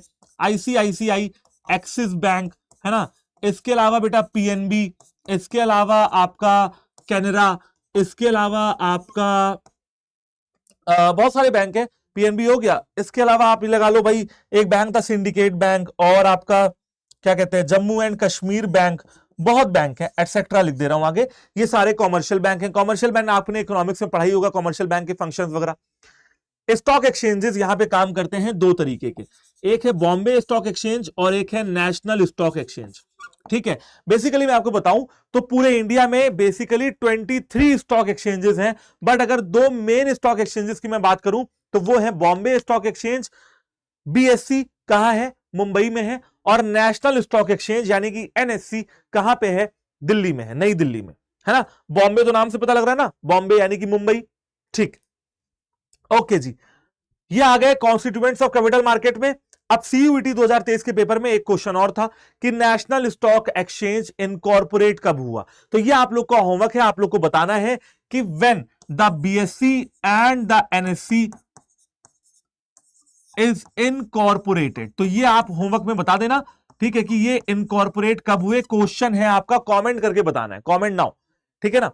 चलो, मैं चाहूं तो बता सकता हूं, बट मैं चाहता हूं कि आप थोड़ा सा रिसर्च करें और जानने की कोशिश करें। अपने आप से रिसर्च करोगे तो याद भी हो जाएगा, ठीक है, और याद हो जाता है तो 5 नंबर मिल जाएंगे सीयूटी के पेपर में। प्राइमरी मार्केट की बात की जाए, चलो तो भैया देखो, जैसा कि मैं आपके सामने दोबारा वही डायग्राम बना दे रहा हूं ताकि आपको ये चार्ट याद हो जाए। ये बार बार बना रहा हूं ताकि आपको ये चार्ट मेरी जैसे मुझे याद है वैसे आपको भी याद हो, है ना। फाइनेंशियल मार्केट के दो पार्ट हैं, money market, capital market. Capital market के दो पार्ट हैं, प्राइमरी मार्केट और सेकेंडरी मार्केट। हम लोग अब कवर करने वाले हैं प्राइमरी मार्केट को। अब हम लोग क्या कवर करने वाले हैं, प्राइमरी मार्केट को कवर करने वाले हैं। प्राइमरी मार्केट कैपिटल मार्केट का ही पार्ट है, लेकिन प्राइमरी मार्केट में कुछ नया है। अगर किसी कंपनी को ना पहली पहली बार अपने शेयर्स मार्केट में उतारने हैं, पैसा उठाना है, तो वो प्राइमरी मार्केट में जाते हैं। इसीलिए प्राइमरी मार्केट को न्यू इशू मार्केट भी कहा जाता है, न्यू इशू मार्केट भी कहा जाता है। यही आपका कीवर्ड भी है, समझ गए। As the securities are issued for the first time, क्योंकि यहां पे सिक्योरिटीज पहली पहली बार इशू की जाती हैं by the companies through this market, है ना। इसके अलावा एक लाइन और लिखी हुई है कि primary market is a segment of capital market. Primary market capital market का ही सेगमेंट है। दोबारा बताऊं, प्राइमरी मार्केट को न्यू इशू मार्केट भी कहा जाता है, क्योंकि पहली पहली बार अगर किसी कंपनी को शेयर इशू करना है तो वो प्राइमरी मार्केट में जाते हैं। जैसा कि आप यहां पे इस फोटो को समझते हैं, हो क्या रहा है, प्राइमरी मार्केट में जब आप किसी कोई कंपनी पहली बार अपने सिक्योरिटीज को बेचने जाती है ना, तो उसको अपन कहते हैं इनिशियल पब्लिक ऑफरिंग। क्या कहते हैं, इनिशियल पब्लिक ऑफर। शॉर्ट में भी मैं आपको बता देता हूं, शॉर्ट में क्या कहते हैं, आईपीओ कहते हैं। क्या कहते हैं, आईपीओ। ठीक है, अब देखो यहां पे हो क्या रहा है, यहां पे हो ये रहा है कि यहां पे पार्टीज दो हैं, एक है पार्टी वन और एक है पार्टी टू। ये है कंपनी, ये है पार्टी वन, और ये है लोग, ये है पार्टी टू। बेसिकली लोग क्या कर रहे हैं, कंपनीज को पैसा दे रहे हैं। ये देखो कंपनी के पास पैसा आ रहा है ना, और कंपनीज क्या कर रही है, लोगों को शेयर्स दे रही हैं। समझ रहे हो, यहां पे कंपनीज क्या कर रही हैं, लोगों को शेयर्स दे रही हैं, और लोग क्या कर रहे हैं, कंपनी को ये देखो पैसा दे रहे हैं। लेकिन यहां पे फीचर्स में कुछ चेंजेस आएंगे, उनको समझ लेते हैं अच्छे से। सबसे पहले ये समझ लो, instruments of primary market, share, debenture, bonds, इसमें कुछ भी नया नहीं है। और आप समझ लेते हैं आपके फीचर्स को। सबसे पहले तो प्राइमरी मार्केट को हम लोग न्यू इशू मार्केट कहते हैं, बिल्कुल सही बात है। तो पहला कीवर्ड तो आपका यही हो गया कि इसको हम लोग न्यू इशू मार्केट कहते हैं। दूसरा क्या है, अगर कंपनी होगी, देखो यहां पे मैंने बताया ना बेटा, कंपनी है तो कंपनी क्या कर रही है, बेच रही है। अगर मैं अपनी बात करूं, मैं तो इन्हीं के साथ खड़ा हूं, अगर मैं अपनी बात करूं तो हम लोग क्या कर सकते हैं, हम सिर्फ खरीद सकते हैं, बेच नहीं सकते हैं। प्राइमरी मार्केट में बेच तो कंपनी रही है ना, बेच कौन रही है, कंपनी रही है। तो अगर इन्वेस्टर्स के पॉइंट ऑफ व्यू से देखा जाए तो हम सिर्फ खरीद सकते हैं, बेच नहीं सकते हैं। तो यहां पे लिखा हुआ है only buying of the securities take place, सिर्फ सिक्योरिटीज को खरीदा जाता है, बेचा नहीं जाता है इन्वेस्टर्स के पॉइंट ऑफ व्यू से। और इसी वजह से शेयर्स के प्राइस कौन तय करेगा, कंपनी ही तो तय करेगी, क्योंकि कंपनी बेच रही है, क्योंकि कंपनी बेच रही है इसलिए प्राइजेस कंपनी तय करेगी। Prices of the securities are determined by the company, ये है इसका कीवर्ड, पूरे की पूरी लाइन। ठीक है, यहां पे प्राइजेस कौन तय कर रहा है, कंपनी तय कर रही है। बट सर अब आपको, आपके मन में सवाल आया होगा तुरंत, मैं जानता हूं सर गलत बता रहे हो, आपने तो अभी बताया था कैपिटल मार्केट में और फाइनेंशियल मार्केट में कि प्राइजेस को तो डिमांड और सप्लाई के फोर्सेस तय करते हैं। हाँ तय करते हैं, लेकिन वो करते हैं सेकेंडरी मार्केट में, प्राइमरी में नहीं। सेकेंडरी मार्केट में कंपनी हट जाती है, सिर्फ इन्वेस्टर बचते हैं। मैं इन्वेस्टर, तुम इन्वेस्टर, तुमने शेयर बेचा, मैंने खरीदा, मैंने बेचा, तुमने खरीदा, तब डिमांड और सप्लाई की फोर्सेस काम करेंगी। लेकिन जहां अगर प्राइमरी मार्केट की बात होगी तो वहां पे बेटा कंपनीज क्या करती हैं, प्राइजेस को तय करती हैं। It involves dealing between the company and the investor. यहां पे दो पार्टी हैं, एक कंपनी और दूसरे इन्वेस्टर। तो ये हो गया चौथा कीवर्ड। पांचवा कीवर्ड क्या निकल के आ रहा है कि भैया प्राइमरी मार्केट की कोई फिक्स्ड लोकेशन नहीं है। तो पांचवा आपका ये कीवर्ड है। दोबारा से रिपीट कर दे रहा हूं, प्राइमरी मार्केट को न्यू इशू मार्केट कहा जाता है। प्राइमरी मार्केट में सिक्योरिटीज को इन्वेस्टर सिर्फ खरीद सकते हैं, बेच नहीं सकते हैं। प्राइजेस कंपनियां तय करती हैं, कंपनी और इन्वेस्टर यहां पे दो पार्टीज है, और यहां प्राइमरी मार्केट की कोई भी फिक्स्ड लोकेशन नहीं है। बच्चों समझ में आया क्या, मगज में आया क्या? अगर समझ में आ गया है प्राइमरी मार्केट तक तो कमेंट अभी करो, अभी के अभी करो, वीडियो पॉज करके, और लिखो कि हां सर हमें सब समझ में आ रहा है, या क्लास इज गोइंग गुड। ऐसे करके कुछ भी करके आप बता दो कि till financial market, till primary market everything understood sir. Okay चलिए, अच्छा ये चीज और आती है प्राइमरी मार्केट में। अगर आपकी मान लो मैं कंपनी है, मेरी कंपनी है, मान लो मैं मान लेता हूं मेरी कंपनी है, तुम मान लो तुम्हारी कंपनी है। अगर मेरी कंपनी को या तुम्हारी कंपनी को प्राइमरी मार्केट में शेयर पहली पहली बार इशू करना है तो कुछ तरीके होते होंगे, है ना? सोच के देखो, कल को तुम अगर बिजनेसमैन बने और तुम्हारी कंपनी को प्राइमरी मार्केट में शेयर इशू करने हैं और तुमको ये नहीं पता है तो कैसे करोगे? इसीलिए ये बहुत इंपॉर्टेंट है। तो भाई इसके हैं 5 तरीके। पहला है अपनी कंपनी की प्रोस्पेक्टस इशू कर दो। प्रोस्पेक्टस वो डॉक्यूमेंट होता है, जैसे मैगजीन होती ना मैगजीन, वैसी प्रोस्पेक्टस। प्रोस्पेक्टस वो डॉक्यूमेंट होता है जिसमें कंपनी का सारा लेखा जोखा लिखा हो, सारा पाप पुण्य प्रोस्पेक्टस में लिखा हो। जैसे कि कंपनी कब रजिस्टर हुई थी, कहां रजिस्टर हुई थी, कंपनी के मेंबर्स कौन कौन है, मेंबर्स की कैपिटल कितनी है, कितना पैसा कैपिटल इंट्रोड्यूस किया गया है, कितना पैसा और चाहिए, इनके प्रोजेक्ट क्या क्या है, इन्होंने अभी तक काम क्या क्या किया है, इसके अलावा शेयर्स की वैल्यू कितनी है, इसके अलावा जो भी फ्यूचर के विजन मिशन है, ये सारी चीजें जो है आपके प्रोस्पेक्टस में लिखी होती हैं। कंपनी चाहे प्रोस्पेक्टस इशू करे और वहां पे साफ साफ लिख दे कि हमारी कंपनी अगले साल आईपीओ लॉन्च करने वाली है, जिसको खरीदना हो खरीद ले। अब इन्वेस्टर प्रोस्पेक्टस पढ़ेगा और क्या करेगा, शेयर जो है खरीद लेगा। ठीक है, तो सिंपल सी बात है, कंपनी जनरल पब्लिक को अप्रोच कर सकती है प्रोस्पेक्टस को इशू करके, बाय इशूइंग अ direct prospectus. Company general public के मेंबर्स को अप्रोच कर सकती है प्रोस्पेक्टस को इशू करके, इसे कहते हैं ऑफर थ्रू प्रोस्पेक्टस। फिर आते हैं ऑफर फॉर सेल। यहां पे कंपनी क्या कर सकती है, कंपनी जनरल पब्लिक को अप्रोच कर सकती है, लेकिन प्रोस्पेक्टस के माध्यम से नहीं, डायरेक्टली बेच सकती है। और डायरेक्टली बेचेगा कौन, उनके लिए इंटरमीडियरीज। बेटा इंटरमीडियरीज का मतलब पता है ना, एजेंट्स, बिचौलिए, ठीक है, ब्रोकर्स, है ना। तो भैया इशुइंग हाउसेस हैं जो उनके बिहाफ पे सिक्योरिटीज को डायरेक्टली बेच सकते हैं, ब्रोकर्स वगैरह हैं जो उनके बिहाफ पे सिक्योरिटीज को डायरेक्टली बेच सकते हैं। तो दो तरीके हुए अभी तक ये कि पहला तो प्रोस्पेक्टस इशू कर दो, शेयर इशू करने की जानकारी दे दो, पब्लिक आएगी, शेयर इशू कर लेगी और शेयर खरीद लेगी। दूसरा तरीका यह है कि आप इशूइंग हाउसेस के थ्रू या स्टॉक ब्रोकर्स के थ्रू भी अपने शेयर्स को बेच सकते हो। फिर आता है प्राइवेट प्लेसमेंट।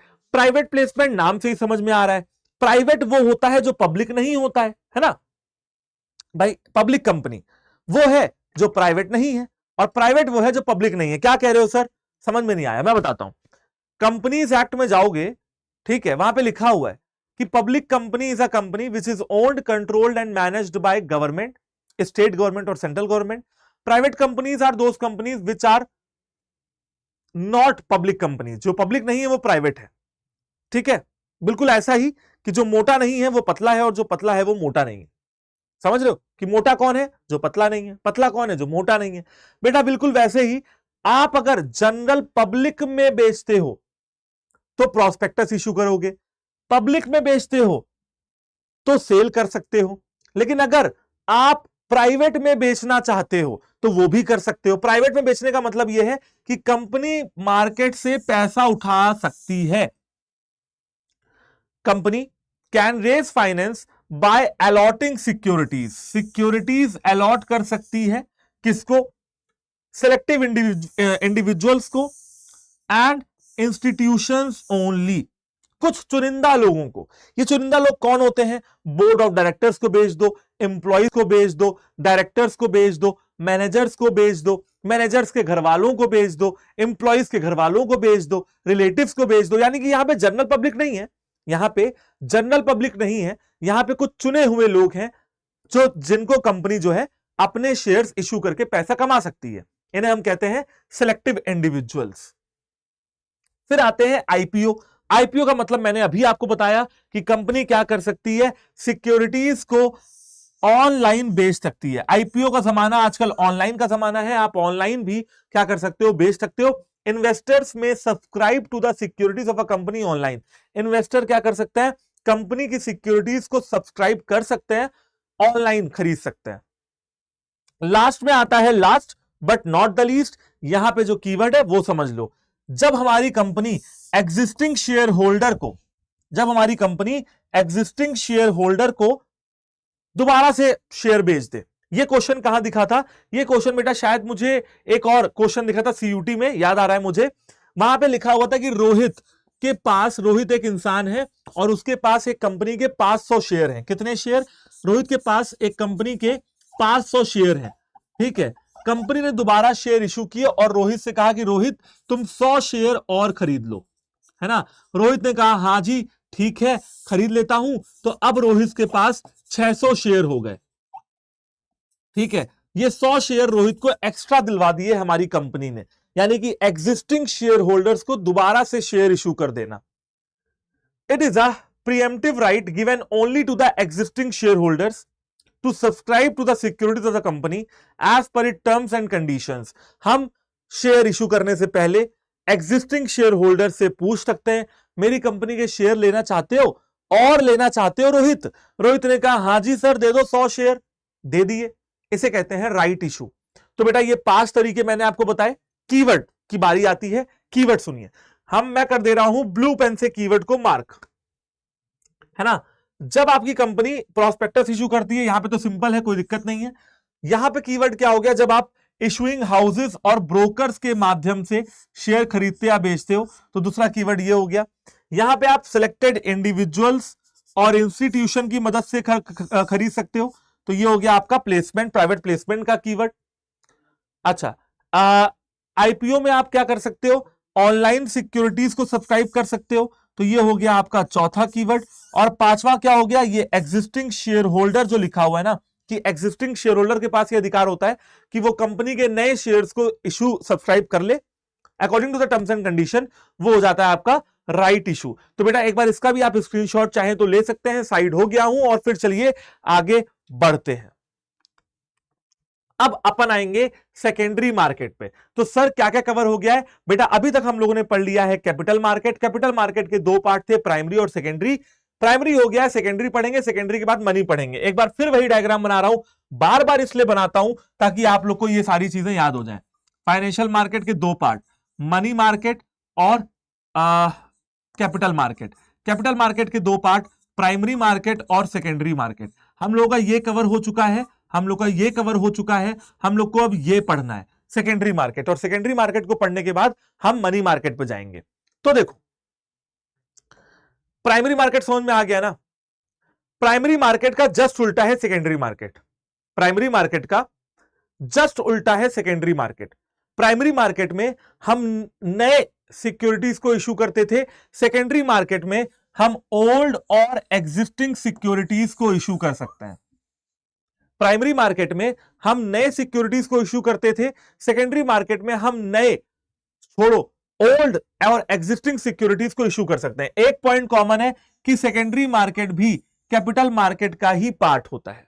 सेकेंडरी मार्केट भी कैपिटल मार्केट का ही पार्ट होता है। अब बच्चों आप लोगों को क्या करना है, सेकेंडरी मार्केट के या स्टॉक एक्सचेंजेस के फीचर्स को पढ़ना है। मैं थोड़ा साइड हो जाता हूं, 1 मिनट का समय लो, आराम से पढ़ो और अपने दिमाग में सोचो कि सेकेंडरी मार्केट प्राइमरी मार्केट से किस तरीके से अलग है। आपको सारी कहानी क्लियर हो जाएगी। प्राइमरी मार्केट के फीचर्स बताए ना, बस उनसे कंपैरिजन करना है आपको सेकेंडरी मार्केट के फीचर से। तो आप क्या करें, अपना टाइम लें 30-40 सेकंड का और इनको एक बार देख लें।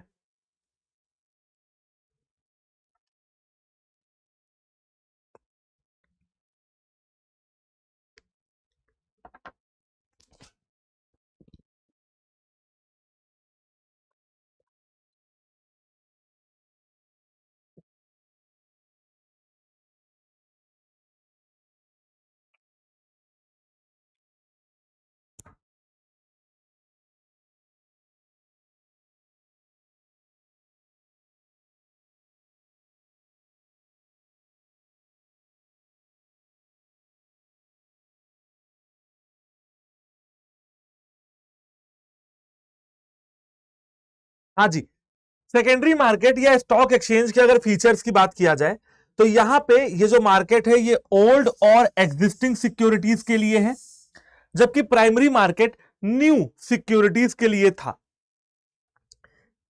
सेकेंडरी मार्केट में हम सिक्योरिटीज को खरीद भी सकते हैं और बेच भी सकते हैं, जबकि प्राइमरी मार्केट में सिर्फ खरीद सकते थे।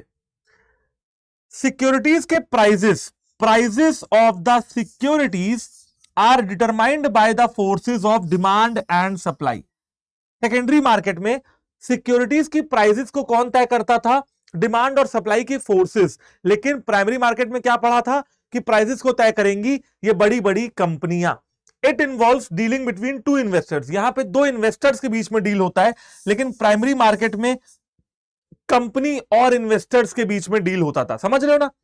प्राइमरी मार्केट में कोई फिक्स्ड लोकेशन नहीं थी, there is no fixed location of primary market, but एक फिक्स्ड लोकेशन होती है सेकेंडरी मार्केट की। तो आप समझ पा रहे हो डिफरेंस पूरा का पूरा। क्या चाहते हो लिख दूं, तो चलो नीले से लिख दे रहा हूं, ठीक है। यहां पे लिख दे रहा हूं कि blue pen is equal to primary market, ठीक है। तो आपको कंफ्यूजन नहीं होगा, अब आपको डिफरेंस पूरा का पूरा अच्छे तरीके से समझ में आएगा। सेकेंडरी मार्केट में सिक्योरिटीज ओल्ड होती हैं, जबकि प्राइमरी मार्केट में न्यू होती हैं। न्यू सिक्योरिटीज में अपन डील करते हैं, ठीक है जी, पहला डिफरेंस। दूसरा डिफरेंस, सेकेंडरी मार्केट में सिर्फ खरीदते और बेचते हैं, प्राइमरी मार्केट में ओनली बाइंग, सिर्फ खरीद सकते हैं। प्राइमरी मार्केट में प्राइस कौन तय करता है? प्राइस तय करती हैं कंपनियां, ये कंपनीज प्राइस को तय करती हैं, ठीक है। अच्छा, यहां पे दो इन्वेस्टर के बीच में डील होता है, जबकि यहां पे कंपनी एंड इन्वेस्टर के बीच में डील होता है, ठीक है। यहां पे फिक्स्ड लोकेशन है, लेकिन प्राइमरी मार्केट की कोई फिक्स्ड लोकेशन नहीं है। तो ये भी हमको पॉइंट जो है वो क्लियर हो गया है, ठीक है ना। तो जो ब्लू पेन से मैंने लिखा है, ये आपके लिए प्राइमरी मार्केट के सारे क्या हैं, ये फीचर्स हैं, ठीक है। मैंने आपको कंपैरिजन कर दिया, अब आपको सारी चीजें क्लियर हो गई होंगी। चलिए moving on to the next topic. Again वही डायग्राम बना रहा हूं, ठीक है। क्या करूं, आपको पूरी तरीके से समझा देना है। तो भाई देखो, हाँ, तो देखो, फाइनेंशियल मार्केट पढ़ लिया, कैपिटल मार्केट पढ़ लिया, प्राइमरी मार्केट पढ़ लिया, सेकेंडरी मार्केट पढ़ लिया, कहानी बची है मनी मार्केट की। अब समझते हैं मनी मार्केट को। मनी मार्केट के वही अगेन डेफिनेशन है, फीचर्स है, और मनी मार्केट के इंस्ट्रूमेंट लाया हूं आपके लिए, फिर हम लोग स्टॉक एक्सचेंजेस के बारे में समझेंगे। मनी मार्केट एक वो मार्केट है जहां पे आप शॉर्ट टर्म इंस्ट्रूमेंट्स में डील कर सकते हो, यानी कि आपका जो पैसा लगेगा वो शॉर्ट टर्म के लिए लगेगा। तो money market is a market for short term डेप्ट instruments whose maturity is up to 1 year, जहां पे मैच्योरिटी 1 साल या 1 साल से कम होगी, ठीक है। कैपिटल मार्केट में क्या था, कैपिटल मार्केट में लॉन्ग टर्म सिक्योरिटीज में डील करते हैं, मनी मार्केट में शॉर्ट टर्म सिक्योरिटीज में डील करते हैं। मनी मार्केट फाइनेंशियल मार्केट का एक सेगमेंट है, तो वो मैंने अभी आपको बता दिया, ठीक है। यही डिफरेंस है मनी मार्केट और कैपिटल मार्केट में, ठीक है ना।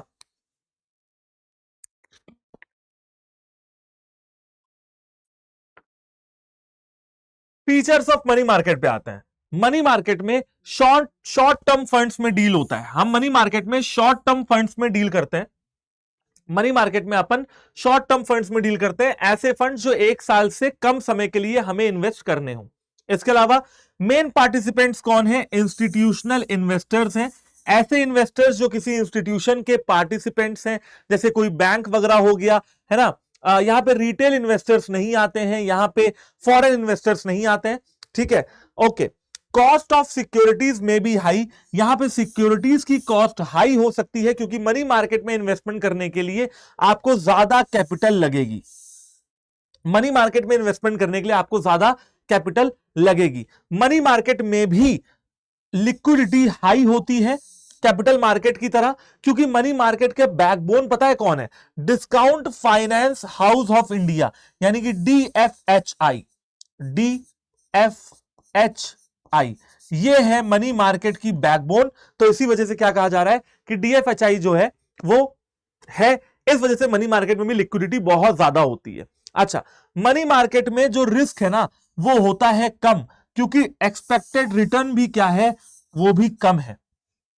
मनी मार्केट में जो रिस्क है वो भी कम है, क्योंकि एक्सपेक्टेड रिटर्न भी कम है। अब चलो मैं आपको यहां फिर से बता रहा हूं, blue pen is equal to comparison with capital market, ठीक है। अब मैं आपसे थोड़ा कंपैरिजन करके बता देता हूं ताकि आपको पूरी पिक्चर क्लियर हो जाए। कैपिटल मार्केट में लॉन्ग टर्म फंड्स में डील होता है, मनी मार्केट में शॉर्ट टर्म फंड्स में डील होता है, बता दिया। ओके, कैपिटल मार्केट में बहुत सारे लोग हैं, जैसे कि भाई कॉमर्शियल बैंक्स हैं, है ना। पार्टिसिपेंट्स कौन है, कॉमर्शियल बैंक्स हैं, ये बड़ी बड़ी कंपनीज हैं। इसके अलावा फॉरेन और रिटेल इन्वेस्टर्स हैं, समझ गए, फॉरेन एंड रिटेल इन्वेस्टर्स भी हैं। तो ये हो गए इनके पार्टिसिपेंट्स, कंपैरिजन आपके सामने है। यहां पे कॉस्ट ऑफ सिक्योरिटी हाई होती है, जबकि कैपिटल मार्केट में कॉस्ट जो है लो होती है, ठीक है जी। ये हो गया तीसरा डिफरेंस। लिक्विडिटी यहां भी ज्यादा है, लिक्विडिटी वहां भी ज्यादा है, तो भैया यहां भी हाईली लिक्विड है और वो भी हाईली लिक्विड होता है, कोई दिक्कत नहीं है। हाईली लिक्विड, हाई लिक्विडिटी, यहां पे रिस्क कम है क्योंकि रिटर्न कम है, लेकिन वहां पे रिस्क ज्यादा होता है, रिस्क हाई, क्योंकि रिटर्न भी ज्यादा होता है, क्योंकि वहां पे रिटर्न भी क्या होता है, ज्यादा होता है, हाई होता है। ओ भाई ये क्या हो गया, सेकेंडरी मार्केट, हाँ रिटर्न भी क्या है, ज्यादा होता है। तो भैया जो ब्लू पेन से मैंने लिखा है वो कैपिटल मार्केट के फीचर लिख दिए ताकि आप आराम से कंपैरिजन कर पाए। तो बेटा इसका भी आप चाहें तो स्क्रीनशॉट ले सकते हैं और फिर अपन लोग जो है आगे बढ़ेंगे। अब ज्यादा टाइम नहीं बचा है स्टॉक एक्सचेंजेस को एक बार देखने के लिए। सबसे पहले हमको क्या समझना होगा, ये जो कॉल मनी, कॉमर्शियल पेपर, ये जो सर्टिफिकेट ऑफ डिपॉजिट्स है ना, मनी मार्केट के इंस्ट्रूमेंट, ये समझने होंगे। बहुत इजी है, बहुत हलवा है। एक बात बता दे रहा हूं, बोर्ड्स में नहीं है, सीयूटी में आएगा, फिर भी कवर करवा दे रहा हूं ताकि आपको जब भी आप इस वन शॉट को देखें तो आपको लगे ऐसा कि हाँ यार अब इस वन शॉट के अलावा मुझे और किसी चीज की कोई जरूरत नहीं है। समझ रहे हो, कहीं भागने की, कहीं दौड़ने की, कहीं भटकने की जरूरत नहीं है। एक प्लेटफॉर्म से पढ़ना है, एक टीचर से पढ़ना है और अच्छे से पढ़ना है, ठीक है ना। चलो तो आते हैं कॉल मनी पे।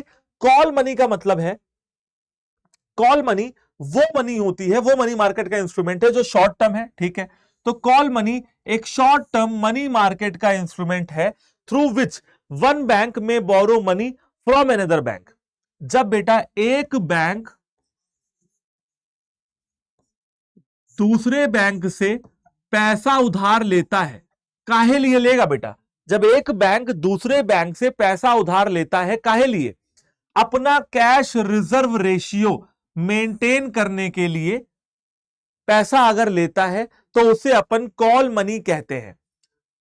Call money is a short term money market instrument through which one bank borrow money from another bank. जहां पे एक बैंक पैसा उधार लेता है दूसरे बैंक से, from one bank borrow money from another bank to maintain its cash reserve ratio as per the guidelines of RBI. And इसका जो मैच्योरिटी पीरियड है वो एक दिन से रात तक होता है, ठीक है। ओके, अब यहां पे ना कैश रिजर्व रेशियो का मतलब क्या है ये सोचो। आपको याद है कि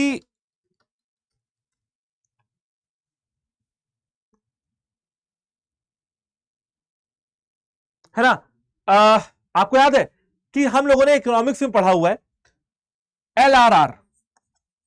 एलआरआर के अंदर दो पार्ट होते हैं, सीआरआर और एसएलआर। एलआरआर यानी कि लिक्विडिटी रिजर्व रेशियो, ये ऐसा पैसा होता है जो आरबीआई कहती है कि मेरे पास जमा करके रखो, बैंक वालों को ये पैसा जमा करके रखना पड़ता है। इसे हम लोग एलआरआर, सीआरआर और एसएलआर कहते हैं। सीआरआर यानी कि कैश में रखा हुआ पैसा, और एसएलआर मतलब कि गोल्ड या ऐसी कोई सिक्योरिटी में रखा हुआ पैसा जो बैंक अपने पास खुद रिजर्व में रखती है, ठीक है। ओके, तो भैया इसको हम क्या कहेंगे, कॉल मनी कहेंगे। फिर आते हैं बेटा कॉमर्शियल पेपर पे। कॉमर्शियल पेपर भी जो है वो short term money market instrument है, issued by large and credit worthy company. ऐसी कंपनियां जो लार्ज है, बड़ी बड़ी कंपनी है एंड क्रेडिट वर्दी कंपनी है, जो सालों से इंडिया में है और उनका क्रेडिट जो है ना वो बहुत ज्यादा, वर्दी समझते हो कि भैया उन पे कोई शक नहीं कर सकता है कि इस कंपनी ने मेरे पैसे लिए और लौटाएंगे नहीं, है ना। जो लोग पैसा लेते हैं और लौटाते नहीं हैं वो क्रेडिट वर्दी नहीं होते हैं, जो लोग लेते हैं और लौटा देते हैं वो होते हैं creditworthy. The instrument is in the form of an unsecured promissory note, ठीक है। ये इंस्ट्रूमेंट होता है एक प्रोमिसरी नोट की तरह। प्रोमिसरी नोट का मतलब ये होता है जब आप किसी को प्रॉमिस करते हो कि मैं आपको उतने पैसे दूंगा, अपने हाथ में 500 रुपए का नोट रखो, समझ रहे हो कौन सा, गांधी जी वाला नोट। बीचों बीच देखो लिखा होता है आरबीआई गवर्नर का एक स्टेटमेंट कि मैं धारक को 500 रुपए अदा करने का वचन देता हूं, I promise to pay the bearer the sum of ₹500। नीचे आरबीआई गवर्नर का साइन होता है। ये होता है एक करेंसी नोट। प्रोमिसरी नोट यानी कि मैं प्रॉमिस करता हूं कि आपको 1 लाख रुपए दे दूंगा, तो मैंने प्रॉमिस किया। And is freely transferable by endorsement, हम इसको ट्रांसफर भी कर सकते हैं। हम ऐसे सिक्योरिटीज को भी मनी मार्केट में खरीदते और बेचते हैं, ठीक है। अगेन एक फोर्टनाइट का मतलब होता है ऐसी कोई दिन जो 1-2 हफ्ते में एक बार आता हो। तो भैया 1 हफ्ते से लेकर 1 साल तक जो है, आ ईयर का मतलब समझ रहे हो, 1 ईयर। आ ईयर का मतलब है 1 ईयर, 1 साल तक जो है इसका मैच्योरिटी पीरियड हो सकता है, कोई दिक्कत वाली बात नहीं आएगी। सर्टिफिकेट ऑफ डिपॉजिट्स पे आते हैं बेटा। सर्टिफिकेट ऑफ डिपॉजिट बहुत आसान है। आपने किसी कॉमर्शियल बैंक में आप जाइए, आपका खाता मान लो एसबीआई में है, एसबीआई जाओ और 1 लाख रुपए की एफडी कराओ। एफडी कराओगे तो वो तुमको एसबीआई वाले 1 लाख रुपए का क्या दे देंगे आपको, वो दे देंगे फिक्स डिपॉजिट का सर्टिफिकेट, है ना। तो वो क्या हो जाता है, सर्टिफिकेट ऑफ डिपॉजिट्स, बताया ना। सर्टिफिकेट ऑफ डिपॉजिट्स भी को आप मनी मार्केट में डील कर सकते हो। सर्टिफिकेट ऑफ डिपॉजिट्स भी शॉर्ट टर्म मनी मार्केट के इंस्ट्रूमेंट्स हैं। इशू कौन करता है? इशू करते हैं ये बड़े बड़े commercial banks and development financial institutions, है ना, जो भी डेवलपमेंट के लिए फाइनेंशियल इंस्टीट्यूशन बने, सिडबी बना है, आईडीबीआई बना है, ये लोग क्या करते हैं, ये लोग जो है ये सर्टिफिकेट ऑफ डिपॉजिट जो है इशू करवाते हैं। It is an unsecured and negotiable. Unsecured यानी कि इसके पीछे कोई सिक्योरिटी, कोई एसेट आपने मॉर्गेज नहीं किया है, गिरवी नहीं रखा है। नेगोशिएबल यानी कि इजिली ट्रांसफरेबल, दोनों वर्ड का मतलब मैंने आपको बता दिया। Instrument in the bearer form, it may be issued to individual. ये सर्टिफिकेट ऑफ डिपॉजिट्स आप इशू कर सकते हो इंडिविजुअल्स को, कॉर्पोरेशंस को एंड कंपनीज को when banks need cash to meet credit needs. ठीक है, जब भी बैंकों को पैसा चाहिए होता है तब बैंक क्या करते हैं, ये सर्टिफिकेट ऑफ डिपॉजिट्स इशू करते हैं और मनी मार्केट से पैसा उठाते हैं। किसको इशू करते हैं? बड़ी बड़ी कंपनियों को और हम जैसे इंडिविजुअल्स को। ठीक है, चलो आगे समझते हैं। तो भैया 3 हो गए, कॉल मनी हो गया, कॉमर्शियल पेपर हो गया, सर्टिफिकेट ऑफ डिपॉजिट हो गया। आगे समझते हैं, आगे क्या है, अगली कहानी क्या है? अगली कहानी है ट्रेजरी बिल यानी कि टी बिल। तो टी बिल याद करने का एक बहुत ही आसान तरीका बताता हूं मैं आपको। टी बिल याद करने का एक बहुत ही मजेदार तरीका बताता हूं बेटा। ट्रेजरी, ठीक है, ट्रेजरी, ट्रेजरी का मतलब होता है ट्रेजर, ट्रेजर का मतलब होता है खजाना। ट्रेजरी, ट्रेजर का मतलब होता है खजाना। और बेटा आप एक बात बताओ कि खजाना जो है वो किसके पास हुआ करता था? खजाना होता था राजा महाराजाओं के पास। और आज अगर देखें तो देश का राजा महाराजा कौन है? ये सरकारें यानी कि गवर्नमेंट। अब भैया ट्रेजरी बिल किसका हो जाएगा? ऑब्वियस सी बात है, गवर्नमेंट ऑफ इंडिया का हो जाएगा। अब चाहे सेंट्रल गवर्नमेंट हो चाहे स्टेट गवर्नमेंट हो। नहीं समझे कहानी? ट्रेजरी को हम ट्रेजर बोल सकते हैं। ट्रेजर का मतलब होता है खजाना। खजाना होता है गवर्नमेंट ऑफ इंडिया के पास। अब इसका मतलब कि गवर्नमेंट ऑफ इंडिया अपनी सिक्योरिटी भी मनी मार्केट में फ्लोट करवाती है ताकि पैसा उठा सके। लेकिन गवर्नमेंट ऑफ इंडिया किसके थ्रू ये काम करवाती है? जैसे बड़ी बड़ी कंपनियां ब्रोकर्स का सहारा लेती हैं, वैसी government of India reserve bank का सहारा लेती है। Government of India reserve bank के जरिए, रिजर्व बैंक ऑफ इंडिया के जरिए क्या कर सकते हैं? अपनी सिक्योरिटी को इश्यू करवा सकते हैं। और ट्रेजरी बिल एक शॉर्ट टर्म मनी मार्केट का इंस्ट्रूमेंट है। Treasury bill are short term money market instrument which are issued by Reserve Bank of India on behalf of the government of India. समझ गए ना? गवर्नमेंट ऑफ इंडिया के behalf पे Reserve Bank of India treasury bill को issue करती है money market में और गवर्नमेंट ऑफ इंडिया के लिए पैसे मार्केट से उठाती है। ये जो है ये भी एक प्रोमिसरी नोट की तरह होते हैं जहां पे गवर्नमेंट का स्टैंप लगा होता है। और ये क्योंकि गवर्नमेंट ऑफ इंडिया के हैं तो बड़े सेफ इंस्ट्रूमेंट माने जाते हैं, यानी कि यहां पे रिस्क जो है वो कम होता है। रिस्क जो है वो कम से कम होता है। इसके अलावा एक चीज और, जो मिनिमम वैल्यू है ना, अगर किसी इंसान को ट्रेजरी बिल खरीदना है तो लगभग 25,000 रुपए खर्च करने पड़ेंगे। मिनिमम आपको 25,000 रुपए लगाने पड़ते हैं। समझ रहे हो कहानी पूरी? अगर मुझे ट्रेजरी बिल खरीदना है तो 25,000 रुपए मिनिमम देने पड़ेंगे। अगर 2 खरीदने तो 50,000, 3 खरीदने तो 75, 4 खरीदने तो 1,00,000। यानी कि treasury bill short term money market instrument है, गवर्नमेंट ऑफ इंडिया के बिहाफ पे Reserve Bank of India issue करती है। ये एक तरह का प्रोमिसरी नोट होता है और बहुत सेफ इंस्ट्रूमेंट माना जाता है मार्केट में। रिस्क इसमें कम से कम होता है। मिनिमम 25,000 रुपए जो है आपको इन्वेस्ट करने पड़ेंगे। कॉमर्शियल पेपर पे आते हैं, अच्छा कॉमर्शियल बिल पे आते हैं। ओके जी, चलो कॉमर्शियल बिल को समझते हैं कायदे से।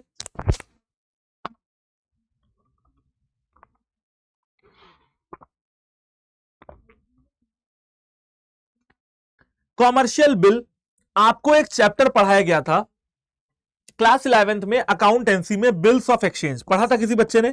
सबने पढ़ा होगा बिल्स ऑफ एक्सचेंज। वहां पे बेटा बिल्स ऑफ एक्सचेंज में क्या बताया जाता है कि बिल्स ऑफ एक्सचेंज में हम एंट्री करते हैं। बेसिकली जनरल एंट्री का चैप्टर था ना क्लास 11th अकाउंट्स में। बिल्स ऑफ एक्सचेंज में होता क्या है? देखो यार, बिल्स ऑफ एक्सचेंज में जैसे मान लो मैं तुम्हारे पास आया, मैंने कहा अरे यार मुझे कुछ सामान दे दो। तुमने मुझे वो सामान दे दिया, मैंने कहा यार पैसे तो है नहीं, पैसे दूंगा 4 महीने बाद। आपने कहा ठीक है सर ले जाओ कोई बात नहीं, लेकिन सर मैं आपके ऊपर एक बिल बना देता हूं। मैं हूं ड्रॉवर यानी कि बिल बनाने वाला। आप ऐसा कह रहे हो कि मैं हूं ड्रॉवर बिल बनाने वाला। तो ड्रॉवर कौन होता है? जो बिल बनाता है। और मैं हूं ड्रॉई यानी कि जो बिल पे साइन कर रहा है। और उस बिल पे क्या लिखा हुआ है? मेरी दुकान का नाम और क्या क्या मैं खरीद के ले जा रहा हूं और कितने महीने बाद में पैसे लौटाऊंगा। ठीक है, इसे कहते हैं बिल्स ऑफ एक्सचेंज।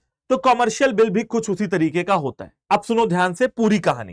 पूरी कहानी शायद तुमने आज तक बिल्स ऑफ एक्सचेंज के बाद नहीं सुनी होगी तो सुनिए ध्यान से, आपको सारी चीजें याद हो जाएंगी।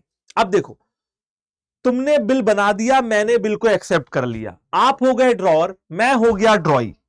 ठीक, मैंने वादा किया है कि मैं पैसा 2 महीने बाद दे दूंगा, लेकिन आपको इमरजेंसी पड़ गई और आपको पैसा अभी चाहिए। बेटा मैं तो दूंगा नहीं, मैं तो दूंगा 2 महीने बाद, क्योंकि बिल में साइन किया हुआ है आपने, तो मैं तो 2 महीने बाद ही दूंगा। आपके पास एक ऑप्शन बचता है, आप जाएं बैंक के पास, बैंक से कहें अरे बैंक बैंक मेरा पैसा मुझे दे दो और हर्ष सर से 2 महीने बाद ले लेना। बैंक वाले कुछ कमीशन रखेंगे और आपको आपका पैसा दे देंगे, और 2 महीने बाद बैंक वाले मेरे पास आएंगे और मुझसे पैसा ले लेंगे। ठीक है, अब पूरी कहानी समझ में आ गई, अब पढ़ो, पूरा समझ में आएगा।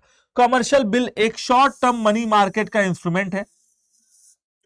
एक बिजनेस फर्म ड्रॉ करती है bills of exchange in favour of another in lieu of credit purchases. Credit पे लिया हुआ सामान, उधार पे खरीदे हुए सामान को का पैसा लेने के लिए एक business firm bill of exchange draw करती है दूसरे बिजनेस फर्म के ऊपर। अच्छा, जब मैं कौन था? बायर, सामान खरीदने वाला, यानी कि ड्रॉई। जब मैं बिल को एक्सेप्ट कर लूंगा, ठीक है, तब वो ट्रेड बिल हो जाता है। और जब वो ट्रेड बिल कॉमर्शियल बैंक के पास ले जाया जाएगा और पैसे मांगे जाएंगे, है ना, जब वो bill when the trade bill is accepted by a commercial bank, जब वो trade bill commercial bank accept कर लेगा डिस्काउंटिंग के लिए, it is called as commercial bill, तब उसको हम कॉमर्शियल बैंक कहेंगे। बिल्स ऑफ एक्सचेंज एक फ्रीली नेगोशिएबल इंस्ट्रूमेंट है, यानी कि जितनी मर्जी बार आप चाहो उसको ट्रांसफर कर सकते हो, और यूजुअली ये 3 महीनों के लिए बनाया जाता है। कितने महीनों के लिए? 3 महीनों के लिए आपके लिए बनाया जाता है। समझ रहे हो ना पूरी कहानी? Commercial bill short term money market instrument है। कॉमर्शियल बिल एक तरीके का बिल ऑफ एक्सचेंज है जो एक बिजनेस फर्म दूसरे बिजनेस फर्म के लिए ऊपर बनाती है, जब कोई बिजनेस फर्म उनसे उधार पे सामान खरीद के ले जाता है। जब ड्रॉई एक्सेप्ट कर लेता है तो उस कॉमर्शियल बिल को ट्रेड बिल कहते हैं, और जब वो ट्रेड बिल कॉमर्शियल बैंक के पास ले जाते हैं डिस्काउंटिंग कराने के लिए, तो उसको हम कॉमर्शियल बिल कहते हैं। ये एक फ्रीली नेगोशिएबल इंस्ट्रूमेंट है और मैच्योरिटी पीरियड 3 महीने का होता है। जी हां, मुबारक हो, मनी मार्केट के इंस्ट्रूमेंट खत्म हुए और नया टॉपिक स्टार्ट हुआ, स्टॉक एक्सचेंजेस। अब क्या क्या पढ़ना है एक बार मैं आपको दिखा देता हूं, ताकि आप भी समझ जाएं कि इस चैप्टर में बचा क्या क्या है। हमको स्टॉक एक्सचेंज पढ़ना है, हमको फंक्शंस पढ़ने हैं, सेबी पढ़ना है, सेबी के फंक्शंस पढ़ने हैं, और फिर काम खत्म। ठीक है ना? मतलब अब इस चैप्टर में 2 चीजें और बची हुई हैं, स्टॉक एक्सचेंज और सेबी। तो रुके रहो, पूरा चैप्टर पढ़ के जाओ। फाइनेंशियल मार्केट का मैं कहूंगा 60% आप पढ़ चुके हो, 40% अभी पढ़ना है। तो 60% का काम आपका हो गया है, अब 40% की तैयारी कर लेते हैं। एक बार स्टॉक एक्सचेंज की डेफिनेशन को पढ़ें, तब तक मैं आपके सामने 30-40 सेकंड में वापस आता हूं, थोड़ा सा पानी पी लेता हूं, ब्रेक ले लेता हूं, और फिर आप लोग आराम से क्या करिए, तब तक इस डेफिनेशन को पढ़ें।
चलो बच्चों, स्टॉक एक्सचेंज को समझ लेते हैं।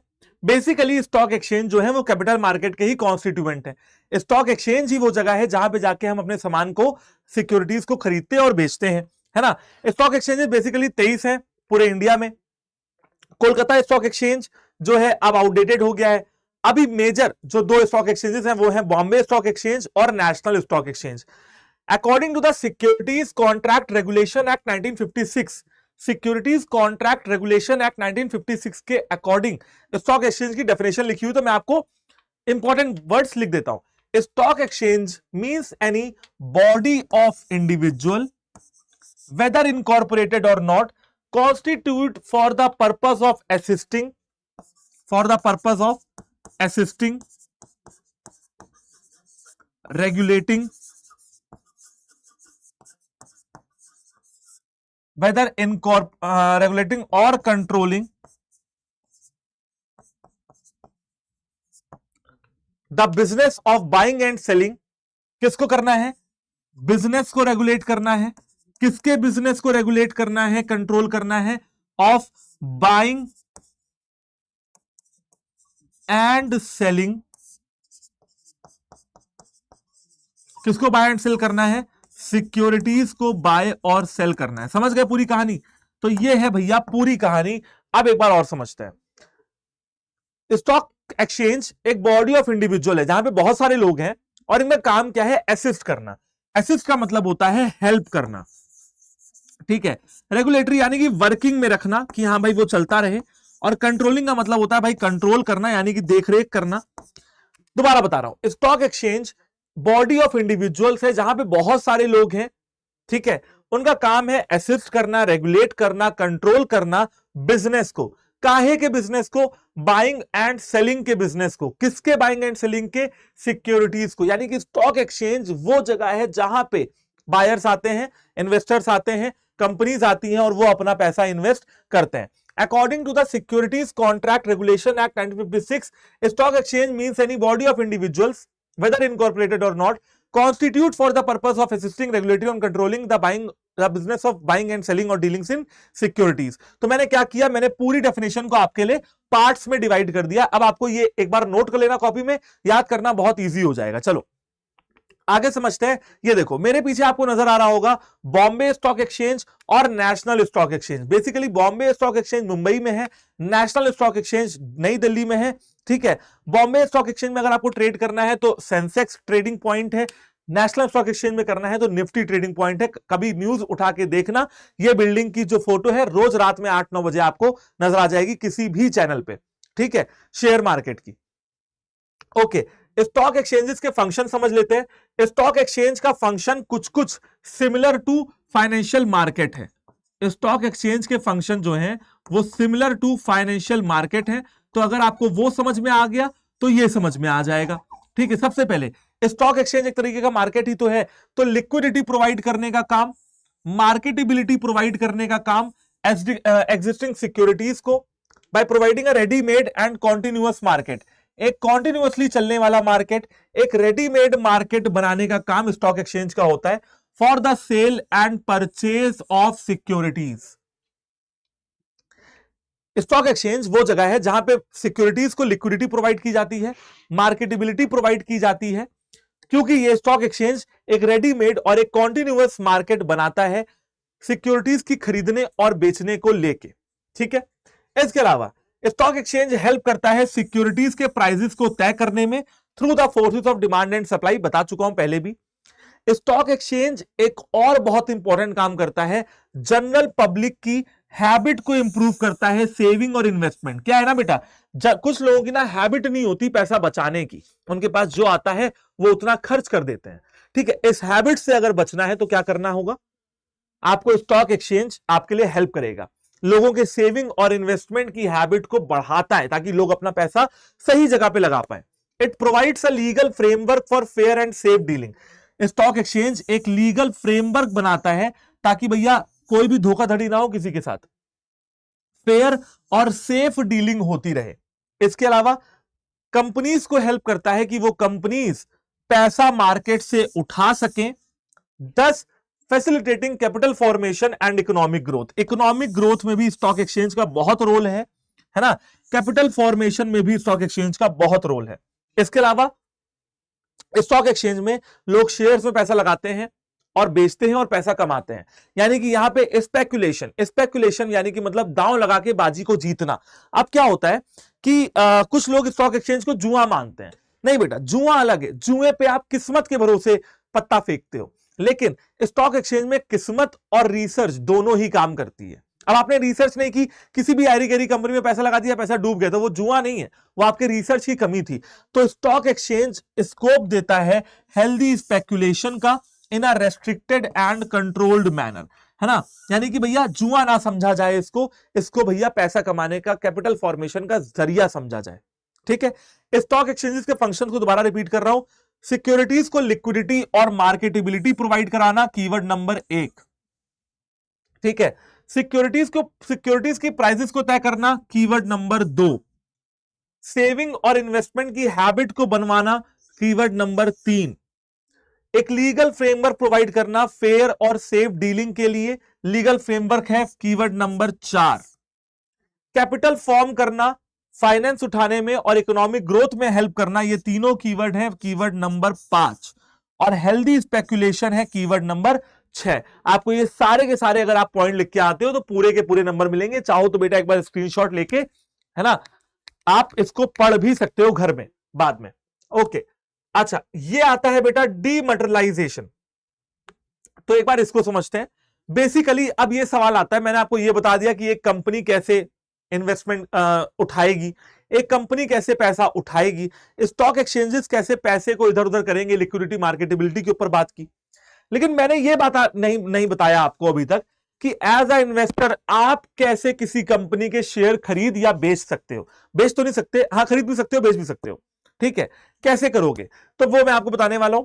सबसे पहले आपको एक ब्रोकर के पास जाना पड़ेगा और ब्रोकर के पास जाके आपको अपना डीमैट अकाउंट खुलवाना पड़ेगा। ठीक है, डीमैट अकाउंट खुलवाना पड़ेगा।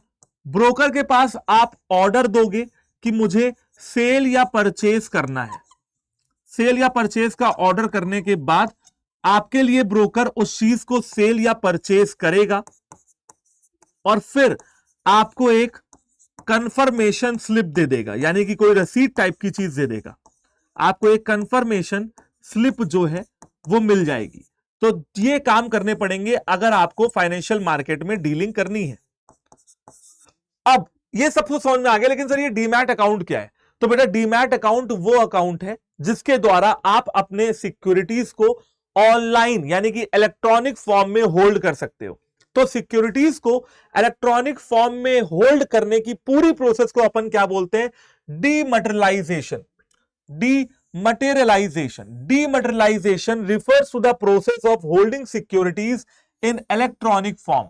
सिक्योरिटीज को होल्ड करना इलेक्ट्रॉनिक फॉर्म में, इसे अपन कहते हैं डीमटेरियलाइजेशन। जी हां, समझ गए पूरी कहानी को? ठीक है, इसके लिए क्या करना होगा? आपको अपना डीमैट अकाउंट खुलवाना पड़ेगा। डीमैट अकाउंट खोलेगा कौन? ब्रोकर। और कहां खोलेगा? किसी डिपॉजिटरी में खोलेगा।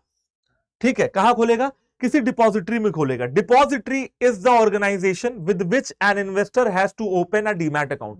डिपॉजिटरी वो ऑर्गेनाइजेशन है जहां पे एक इन्वेस्टर को अपना डीमैट अकाउंट खोलना पड़ता है ताकि वो अपनी सिक्योरिटीज को होल्ड कर सके इलेक्ट्रॉनिक फॉर्म में। अब हमारे भारत देश में दो तरीके की डिपॉजिटरी हैं, एक है national securities depository limited NSDL और एक है सेंट्रल डिपॉजिटरी सर्विसेज लिमिटेड। आप इनके ओनली नेम याद कर लीजिए और डिटेल में जाने की जरूरत नहीं है। ठीक है, सिर्फ नाम याद करिए कि हमारे डिपॉजिटरी दो तरीके के हैं, NSDL national security depository limited और CDSL central depository services limited. The depository participant serves as a link between the investor and the depository, that is either. ये जो डिपॉजिटरी पार्टिसिपेंट है ना, ये जो ब्रोकर्स हैं, ये इन्वेस्टर्स के बीच में और डिपॉजिटरीज के बीच में लिंक का काम करते हैं। अगेन रिपीट कर दूं? जी हां, चलिए रिपीट कर दे रहा हूं। Dematerialisation is the process of holding out securities in electronic form. Depository वो जगह होती है जहां पे आपका डीमैट अकाउंट खुलता है, खुलवाएगा ब्रोकर। दो तरीके की डिपॉजिटरी है, NSDL यानी कि नेशनल सिक्योरिटीज डिपॉजिटरी लिमिटेड और CDSL यानी कि सेंट्रल डिपॉजिटरी सर्विसेज लिमिटेड।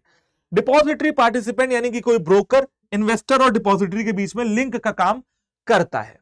जी हां, तो अब समझ में आ गया होगा बच्चा पार्टी। ये वन शॉट कैसी लग रही है यार? आपका कमेंट जरूर है, मतलब चाहिए ही चाहिए मुझे आपका कमेंट, क्योंकि आपके कमेंट से ये ना जो एक साहस होता है ना कि हाँ यार रेगुलर बच्चों को पढ़ाना है, देना है और उनकी हेल्प करनी है प्रॉपर, तो भैया क्या करो, कमेंट कर दो यार कि समझ में आया कि नहीं आया। एंड ये सेशन जो है ना दोस्तों तक पहुंचा देना, अपने शेयर कर देना, जो भी तुम्हारे क्लासमेट हैं, जो भी बोर्ड्स की, जो भी सीयूटी की तैयारी कर रहे हैं। चलो आगे समझा जाए, बढ़ा जाए, पढ़ा जाए। जी हाँ, क्या है भाई आगे? आगे है सेबी। हमारे टॉपिक, हमारे इस पूरे चैप्टर का अगर कोई लास्ट टॉपिक है तो वो है सेबी। अब हमको पढ़ना है सेबी के बारे में।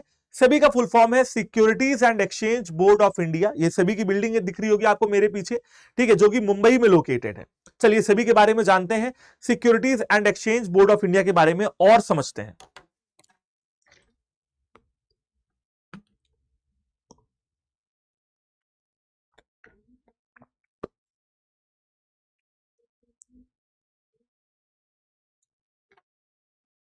Securities and exchange board of India बेटा रेगुलेटर है, यानी कि गवर्नमेंट की एक स्टैट्यूटरी अथॉरिटी है जो सिक्योरिटी या फाइनेंशियल मार्केट की हेड समझ लो, है ना।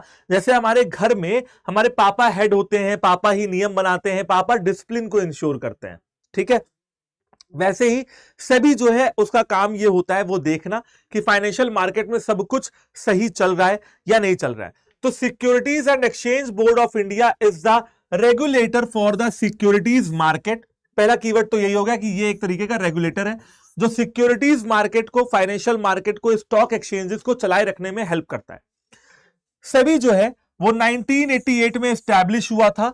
कहां पे, किसने किया था? गवर्नमेंट ऑफ इंडिया ने स्टैब्लिश किया था। और 1988 में अगर बात किया जाए तो सेबी को ministry of finance, government of India के अंडर रखा गया था। यानी कि जो सेबी है ना, पहले 1988 में सेबी के ऊपर मिनिस्ट्री ऑफ फाइनेंस का कंट्रोल था। मिनिस्ट्री ऑफ फाइनेंस जो कि एक मंत्रालय है गवर्नमेंट ऑफ इंडिया का, सभी के ऊपर इनका कंट्रोल हुआ करता था। लेकिन 1992 में कुछ ऐसा हुआ हमारे देश में कि भैया जो है सभी को स्टैट्यूटरी पावर देनी पड़ी। और 1992 में क्या हुआ? हर्षद मेहता वाला स्कैम। हर्षद मेहता ने बहुत बड़ा स्कैम कर दिया हमारे कैपिटल मार्केट में, जिससे इकोनॉमी को बहुत नुकसान हुआ। 1992 के बाद 1992 में ही 30 जनवरी 1992 को 30 जनवरी 1992 को हमारी जो सेबी है उसको हमने स्टैट्यूटरी पावर दे दी। यानी कि अब सेबी के ऊपर किसी भी मिनिस्ट्री का कोई कंट्रोल नहीं था। अब सेबी अपने अकॉर्डिंग काम कर सकती है। तो 30 जनवरी 1992 में सेबी को स्टैट्यूटरी पावर्स भी दे दी गई। ठीक है, पढ़ लेते हैं। It given statutory powers on 30 January 1992। ठीक है, the ordinance was later on replace by an act of parliament known as the SEBI act. और फिर एक ऑर्डिनेंस बना था, उस ऑर्डिनेंस का नाम रख दिया गया सेबी एक्ट। सेबी का कानून बन गया 1992 के नाम से, सेबी एक्ट 1992। ठीक है जी, तो ये आपके लिए बहुत ज्यादा इंपॉर्टेंट पेज है, इसको एक बार नोट कर लो। ओके, अब समझते हैं कि सेबी के अंदर कौन कौन लोग काम करते हैं। सेबी में जो हर डिपार्टमेंट पे, सेबी के हर डिपार्टमेंट में एक होता है एग्जीक्यूटिव डायरेक्टर, ईडी बोल सकते हो। हर डिपार्टमेंट में एक एग्जीक्यूटिव डायरेक्टर होएगा ही होएगा। ठीक है, सेबी का जो हेड ऑफिस है वो मुंबई में लोकेटेड है। SEBI's head office is located at Mumbai. इसके अलावा सेबी के 4 रीजनल ऑफिस भी हैं, कोलकाता में, चेन्नई में और दिल्ली में, है ना। और एक मुंबई में तो आपका हेड ऑफिस हो ही गया। इसके अलावा सेबी ने 2 एडवाइजरी कमिटी बना रखी हैं। एक है प्राइमरी मार्केट एडवाइजरी कमिटी और दूसरी है सेकेंडरी मार्केट एडवाइजरी कमिटी। एक हो गई ये जिसको हम बोलेंगे पीएमएसी, और एक हो गई ये जिसको हम बोलेंगे एसएमएसी। अब बेटा एडवाइजरी कमिटी का क्या होता है काम? सभी को एडवाइस देना, सभी को सजेशन देना, अगर सभी किसी समस्या, किसी दिक्कत में फंसती है तो। These 2 committees consist of the market players। इस कमिटी में कौन कौन है? इस कमिटी में मार्केट के बड़े बड़े ब्रोकर्स और प्लेयर्स हैं, इन्वेस्टर्स एसोसिएशंस हैं, है ना। और ये जो है कमिटी सेबी ने बनाई है, समझ गए। ये कमिटीज इस वजह से बनाई जाती हैं बेटा ताकि सभी कहीं कुछ फंसे, सभी को कोई सजेशन चाहिए, सभी को कोई सलाह चाहिए, तो ये कमिटीज जो सजेशंस हैं वो दे पाए। ठीक है, समझ गए? तो एक बार पढ़ लो। सेबी के अंदर हर डिपार्टमेंट का एक एग्जीक्यूटिव डायरेक्टर होता है। सेबी का जो ऑफिस है, हेड ऑफिस है, वो मुंबई में लोकेटेड है। सेबी के रीजनल ऑफिस कोलकाता, मुंबई और दिल्ली में है। सेबी ने 2 एडवाइजरी कमेटी बनाई हुई है, प्राइमरी मार्केट एडवाइजरी कमेटी और secondary market advisory committee. SEBI में जो ये कमिटीज हैं, इनके बड़े बड़े प्लेयर्स, मार्केट प्लेयर्स इसके मेंबर्स हैं, और इन्वेस्टर्स एसोसिएशन और इंपॉर्टेंट लोग, एमिनेंट पर्संस इसके कमिटी के मेंबर्स होते हैं। चलिए अब समझते हैं लास्ट का लास्ट टॉपिक, जो कि है फंक्शंस ऑफ सेबी।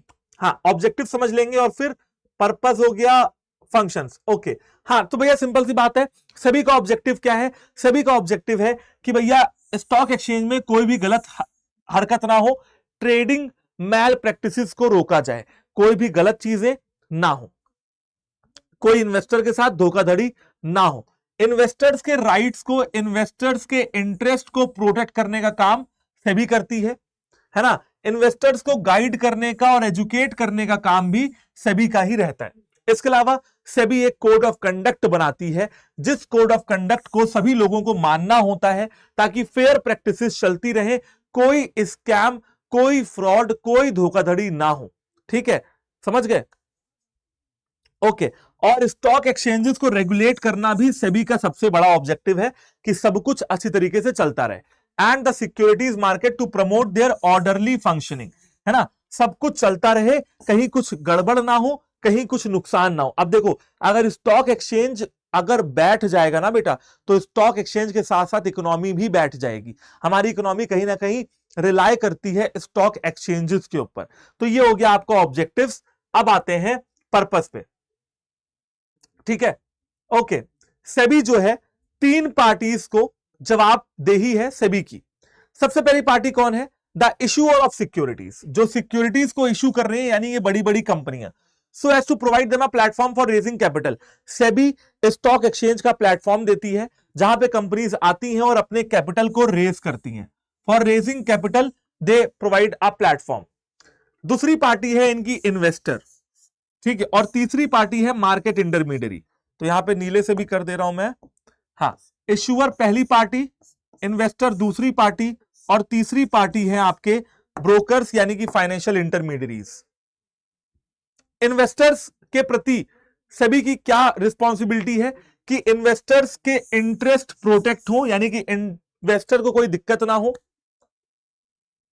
ठीक है, और इन्वेस्टर्स को proper, true and appropriate information मिलती रहे। इन्वेस्टर्स को ट्रू एंड अप्रोप्रिएट, बिल्कुल सही सटीक इंफॉर्मेशन इन्वेस्टर तक मिलती रहे उनको, यह देखने का काम भी सेबी का होता है। और तीसरी पार्टी जिसके प्रति जिम्मेदारी बनती है सेबी की, वो है मार्केट की इंटरमीडियरीज, ताकि सेबी का काम यह है कि उनको प्रॉपर एक फ्रेमवर्क बना के देना, ताकि वो अपने फंक्शंस को अच्छे तरीके से क्या कर सके, परफॉर्म कर सके।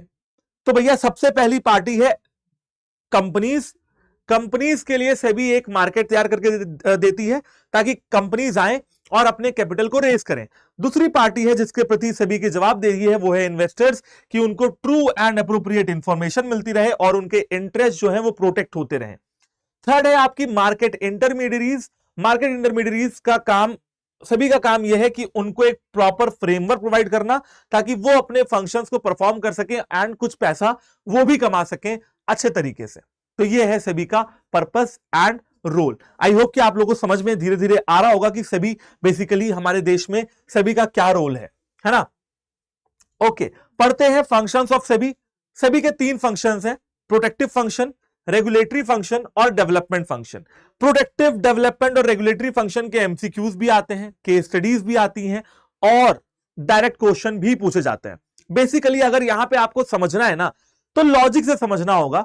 प्रोटेक्टिव का मतलब होता है प्रोटेक्ट करना, ठीक है। रेगुलेट का मतलब होता है चलाए रखना, और डेवलपमेंट का मतलब होता है कि भैया ग्रो करवाना, एक्सपैंड करवाना, ठीक है ना। तो रेगुलेटरी, डेवलपमेंट और प्रोटेक्टिव आप नाम से ही समझ लो, आपको सारी चीजें जो है समझ में आ जाएंगी।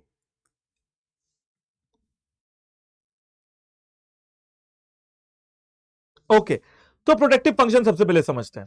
सिक्योरिटीज मार्केट में, फाइनेंशियल मार्केट में कोई भी फ्रॉडलेंट प्रैक्टिस ना हो, कोई भी अनफेयर ट्रेड प्रैक्टिस ना हो, ये देखने का काम आपकी सेबी का है। It prohibits fraudulent and unfair trade practices in the securities market. Securities market में अच्छी अच्छी फेयर प्रैक्टिसेस हो और एक कोड ऑफ कंडक्ट के अंदर हो, यानी कि डिसिप्लिन मेंटेन होना चाहिए। अगर इन्वेस्टर्स की प्रोटेक्शन के लिए कोई कदम उठाने पड़ेंगे तो सेबी उसके लिए भी पीछे नहीं हटेगी। और गलत हरकतें जैसे इनसाइडर ट्रेडिंग, बेटा इनसाइडर ट्रेडिंग का मतलब यह होता है कंपनी की अंदर की इंफॉर्मेशन लीक करके पैसा कमाना। तो इनसाइडर ट्रेडिंग को कंट्रोल करना और जहां जरूरत लगे पेनल्टी यानी कि चालान काटना। पेनल्टी समझते हो है ना, जैसे पुलिस वाले पेनल्टी लगाते हैं ना हेलमेट ना पहनने पे, ट्रैफिक पुलिस, बेटा वैसे ही सभी पेनल्टी लगाती है लोगों के ऊपर, ब्रोकर्स के ऊपर और स्टॉक एक्सचेंजेस के ऊपर, ताकि वो ऐसी मैल प्रैक्टिसेस को कंट्रोल कर सके। बेसिकली सभी का काम क्या होता है, इन्वेस्टर्स के इंटरेस्ट को प्रोटेक्ट करना, डेवलप करना और रेगुलेट करना सिक्योरिटीज मार्केट को और उनसे रिलेटेड सारे मसलों को, and the matters connected therewith और इंसिडेंटल देयर टू। ठीक है, तो सबसे पहला कीवर्ड यहां पे क्या निकल के आ रहा है, मैं ब्लू से मार्क कर दे रहा हूं। पहला है फ्रॉडलेंट, दूसरा है अनफेयर ट्रेड प्रैक्टिस, है ना, तीसरा है कोड ऑफ कंडक्ट वगैरह लॉन्च करना, चौथा है इन्वेस्टर प्रोटेक्शन, पांचवा है इनसाइडर ट्रेडिंग और छठा है पेनल्टी वगैरह को इंपोज करना। ठीक है बच्चा पार्टी, समझ गए पूरी कहानी। चलिए जी अब आगे समझते हैं। ये तो हो गया हमारा एक फंक्शन, और दूसरे फंक्शन पे आते हैं। दूसरा फंक्शन है डेवलपमेंट फंक्शन, यानी कि सभी का काम है कि हमारा स्टॉक एक्सचेंज जो है एक्सपैंड करे, है ना, और ग्रो करे। ठीक है, ग्रोथ होती रहे। अच्छा, स्टॉक एक्सचेंज की ग्रोथ होगी तो इकोनॉमी की भी ग्रोथ होगी, तो इकोनॉमिकल ग्रोथ भी जो है अच्छे तरीके से हो, ये देखने का काम भी आपके सेबी का ही होता है। Ensuring training of intermediaries of securities market. Securities market में जो इंटरमीडियरी हैं, जो ब्रोकर्स हैं, उनकी प्रॉपर तरीके से ट्रेनिंग करवाना सेबी का काम होता है। रिसर्च और इंफॉर्मेशन को पब्लिश कराने का काम, जो कि इन्वेस्टर्स के लिए, कंपनीज के लिए और ब्रोकर्स के लिए, सबके लिए जरूरी है। इस रिसर्च को पढ़ना और इंफॉर्मेशन को पढ़ना, यह काम भी सभी का होता है। और कैपिटल मार्केट अच्छी तरीके से चलता रहे फ्लेक्सिबिलिटी के साथ, यह इंश्योर करना भी सभी का ही काम होता है।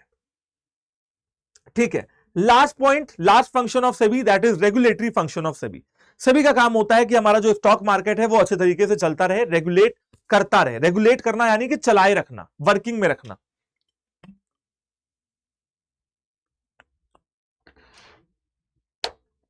ठीक है जी, देखते हैं क्या रेगुलेट करते हैं लोग।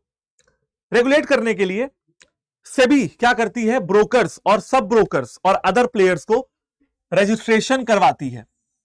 ठीक है, अगर आप आगे चल के ब्रोकर बनना चाहते हो फाइनेंशियल मार्केट में, अगर आप सब ब्रोकर बनना चाहते हो या कोई भी अदर खिलाड़ी बनना चाहते हो, प्लेयर बनना चाहते हो फाइनेंशियल मार्केट के, तो आपको सेबी में जो है अपना रजिस्ट्रेशन करवाना पड़ेगा।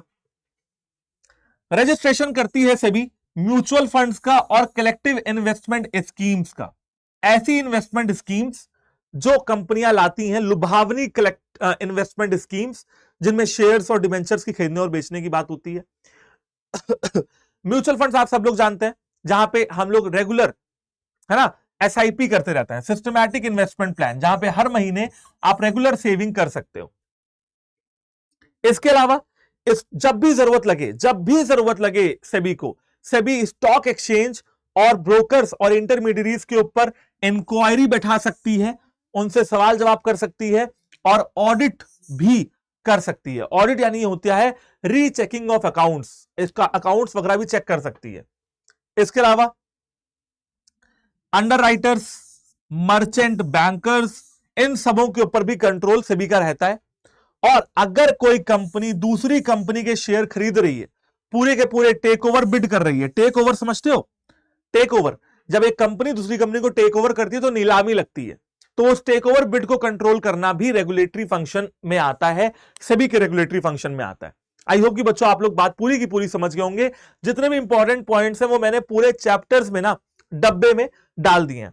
अब यार ये चैप्टर तो आपका खत्म होता है। सबसे पहले तो thank you very much session को ज्वाइन करने के लिए, बट अभी क्लास नहीं खत्म हुई है। आपको कुछ चीजें मैं बताना चाह रहा था, वो ये है कि बेटा आप धीरे धीरे समय आ चुका है, ठीक है। अपनी पढ़ाई को एक नए मुकाम पे ले जाने का। क्योंकि अब अगर आपने 10-12 घंटे पढ़ रहे हैं ना, तो बेटा आगे के जो 3-4 साल हैं वो आपके मौज में कटेंगे। आपने देखा होगा कि भाई जो स्टूडेंट हैं कॉलेज लाइफ बहुत इंजॉय करते हैं, लेकिन वो कॉलेज लाइफ तब इंजॉय कर पाते हैं जब उनका कॉलेज अच्छा हो, जब उनको एश्योरिटी हो कि मेरे यहां पढ़ाई अच्छी हो रही है, जब उनको अदर चीजें भी करने का मौका मिले। बस उनमें और आप में फर्क यह है कि वो जो है अब कॉलेज में जाके उतना नहीं पढ़ रहे हैं जितना आपको पढ़ना है ना। आपको समय रहते, क्योंकि वो उतना पढ़ चुके हैं। सीयूईटी 2022 और 2023 के टॉपर्स जो आज दिल्ली यूनिवर्सिटीज वगैरह में टॉप कॉलेजेस में एडमिशन ले रहे हैं ना, वो आपके जितना नहीं पढ़ रहे हैं, वो कम ही पढ़ रहे हैं, क्योंकि उन्होंने तब पढ़ाई कर ली जब जरूरत थी। अब जरूरत आपकी है, समय आपका है। अब आपको जो है अपनी पढ़ाई करनी पड़ेगी। ये जो वन शॉट्स वगैरह हैं ये आपके लिए बहुत हेल्पफुल तो है ही, सीयूईटी अड्डा आपके लिए बहुत हेल्पफुल तो है ही। इसके अलावा अगर आप क्वेश्चन वगैरह प्रैक्टिस करना चाहते हो, अगर आप एमसीक्यू लगाना चाहते हो, एंड चाहना ही पड़ेगा, बिना मतलब चाहने वाले की बात ही नहीं है, ऑप्शन है ही नहीं। नहीं करोगे तो नहीं निकलेगा, 100 की सीधी बात। भाई कोई पेपर आपसे जितनी मेहनत मांगता है उतनी देनी पड़ेगी, कंटेंट समझना पड़ेगा, क्वेश्चन लगाना पड़ेगा, क्विज़ेस करनी पड़ेंगी, तब जाके आप ऑल इंडिया लेवल पे कंपटीशन बीट करोगे और एक सीट निकालोगे। ठीक है। और अगर आप क्वेश्चन नहीं लगाते हो, नहीं प्रैक्टिस करते हो, डेली पढ़ाई में डिसिप्लिन में पढ़ाई नहीं कर रहे हो, तो भूल जाना कि सीयूटी में कुछ होने वाला है तुम्हारा। ठीक है, तो फिर भूल जाना, क्योंकि बेटा बहुत बड़ा पेपर बन चुका है अभी। 20-25 लाख बच्चा फॉर्म भरेगा 2024 में, कैसे निकलेगा ऐसे बच्चे का जो सिर्फ थोड़ी बहुत पढ़ाई कर रहा है और हंसी मजाक में ले रहा है, सीरियसली नहीं ले रहा है, डिसिप्लिन नहीं है जिसके अंदर। बेटा उन बच्चों का निकलेगा, उन बच्चों का कॉलेज में एडमिशन होगा, बेस्ट कॉलेजेस में, जिन्होंने अच्छे तरीके से पढ़ाई कर रखी होगी, कॉन्टिन्यूअसली पढ़ाई कर रखी होगी। समझ रहे हो? तो बस ये था। एंड इसके लिए जो हम हैं वो आपकी हेल्प कर रहे हैं, आपको एक ऐसा प्लेटफॉर्म प्रोवाइड कर रहे हैं जिसके माध्यम से आप क्या कर सकते हो, अपनी पढ़ाई को कर सकते हो, डिसिप्लिन के साथ कर सकते हो। देखो यूट्यूब वगैरह पे प्रॉब्लम ये है कि यूट्यूब वगैरह वो बच्चों के लिए अच्छा है जो बच्चे अपने सेल्फ डिसिप्लिन से चलते हैं। जिन बच्चों के अंदर सेल्फ डिसिप्लिन नहीं है ना, उनके लिए प्रॉपर क्लासेस चलाई जाती हैं। अब यूट्यूब पे वेरियस वैरायटी ऑफ कंटेंट है जिससे बच्चा कंफ्यूज होता है। आपके पास एक ऐसा प्लेटफॉर्म होना चाहिए जहां पे आपको रेगुलरली पढ़ाई करवाई जा रही हो एंड डिसिप्लिन के साथ आप पढ़ रहे हो। ठीक है, क्योंकि टीचर जब आपके सामने एक फिक्स समय पे पढ़ाने आएगा तो आप भी फिक्स समय पे पढ़ने भी आओगे। ठीक है ना। तो यार ये सारी चीजें आपको मिलने वाली है, मैं बता दे रहा हूं कहां। सबसे पहले तो आपको अड्डा 24/7 की ऐप को डाउनलोड करना है और वहां से आपको ऑल कोर्सेज में जाना है। ऑल कोर्सेज में जाके आपको अंडर ग्रेजुएशन एंट्रेंस एग्जाम पे जाना है और यहां पे जाके आपको सीयूईटी पे जाना है। क्योंकि आप सीयूईटी कॉमर्स के बच्चे हैं तो ये देखिए सीयूईटी कॉमर्स पे जाते हैं। अब सीयूईटी के बैचेस बहुत सारे हैं। ठीक है, अर्जुन बैच है, सफलता बैच है, बट मैं आपको रिकमेंड ये करूंगा कि आप महापैक में एनरोल करें। महापैक ऑब्वियसली बात है कि भैया महा नाम से पता लग रहा है तो थोड़ा कॉस्टली होगा, बट कॉस्टली के अलावा फायदेमंद भी बहुत होगा। ठीक है, क्योंकि महापैक में सारे बैचेस का एक्सेस मिल जाता है। बेटा आज से लेकर सीयूईटी का पेपर हो जाने तक सीयूईटी अड्डा 24/7 के तरफ से जितने भी बैचेस लॉन्च होंगे, मान के चलो 10-15 बैच लॉन्च होंगी, ठीक है, वो सारे आपको महापैक में मिलेंगे। अब महापैक दो तरीके का है, एक है बुक के साथ, एक है ई बुक के साथ। ठीक है, अगर आप ई बुक वाला खोलें तो ई बुक वाला आपको बहुत कम रेट में मिल रहा है, बहुत सस्ता मिल रहा है। ठीक है, अगर आप यहां पे बेटा कूपन कोड अप्लाई करते हो Y769, ठीक है, अप्लाई करके आप इसको एनरोल करते हो तो ये देखो, तो जो है ना, ये देखो आपका जो महापैक है वो आपको पड़ रहा है लगभग 7,884 रुपए में। ये अभी तक का लोवेस्ट प्राइस है। ठीक है, इसकी वैलिडिटी 12 महीने है, 12 महीने के अंदर अंदर आपका सीयूटी का पेपर होना ही होना है। महापैक में सारे बैचेस का एक्सेस मिलता है, सारे बैचेस का एक्सेस मिलता है। किताबें ई बुक मिल जाएंगी आपको, हम लोग आपको रेगुलर तरीके से पढ़ाई रहे हैं। यहां पे आपको डोमेन के सब्जेक्ट्स मिल जाएंगे, जीटी मिल जाएगा, लैंग्वेज मिल जाएगा, क्वेश्चंस अनलिमिटेड मिल जाएंगे, ऑल इंडिया लेवल पे क्विज़ेस मिल जाएंगी, आपको डेली मैगजीन्स मिल जाएंगी, पीडीएफ्स मिल जाएंगी, है ना। तो भैया अब आप देख लो कि ये 7,884 रुपए का जो अमाउंट है वो आपके लिए कितना ज्यादा फ्रूटफुल होने वाला है, कितना ज्यादा बेनिफिशियल होने वाला है। ठीक है, क्योंकि इसमें आपको एक नहीं, दो नहीं, तीन नहीं, 8 के 8 टीचर्स पढ़ा रहे हैं, रेगुलर पढ़ा रहे हैं, प्रॉपर पढ़ा रहे हैं सीयूटी का पेपर हो जाने तक। तो यार ये आपके लिए बेस्ट इन्वेस्टमेंट ऑप्शन है। फाइनेंशियल मार्केट में पढ़ाना हम लोगों ने कि अपने सेविंग्स को, अपने खर्चों को इन्वेस्टमेंट करना in the most productive avenues. And as a student आपके लिए ये जो है ना, ये बेस्ट इन्वेस्टमेंट का ऑप्शन होने वाला है। ये एक इन्वेस्टमेंट ही है। इन्वेस्टमेंट का रिटर्न पता है क्या है? इन्वेस्टमेंट का अमाउंट है 7,884 रुपए, लेकिन इन्वेस्टमेंट का रिटर्न पता है क्या है? वो रिटर्न है आपका एक अच्छे कॉलेज में एडमिशन। तो रिटर्न ऑन इन्वेस्टमेंट बहुत ज्यादा है, ठीक है, एंड कॉस्ट ऑफ सिक्योरिटी बहुत ही कम है, ठीक है ना। तो चलो यार, फिर मिलते हैं आपसे किसी नेक्स्ट क्लास में, नेक्स्ट वन शॉट में। नेक्स्ट वन शॉट हमारा मार्केटिंग का होने वाला है, एंड फिर हम लोग कंट्रोलिंग पढ़ेंगे। तब तक ले हंसते रहिए, पढ़ते रहिए, मुस्कुराते रहिए, बने रहिए, जुड़े रहिए CUET 24/7 चैनल के साथ। जय Hind and have a good day.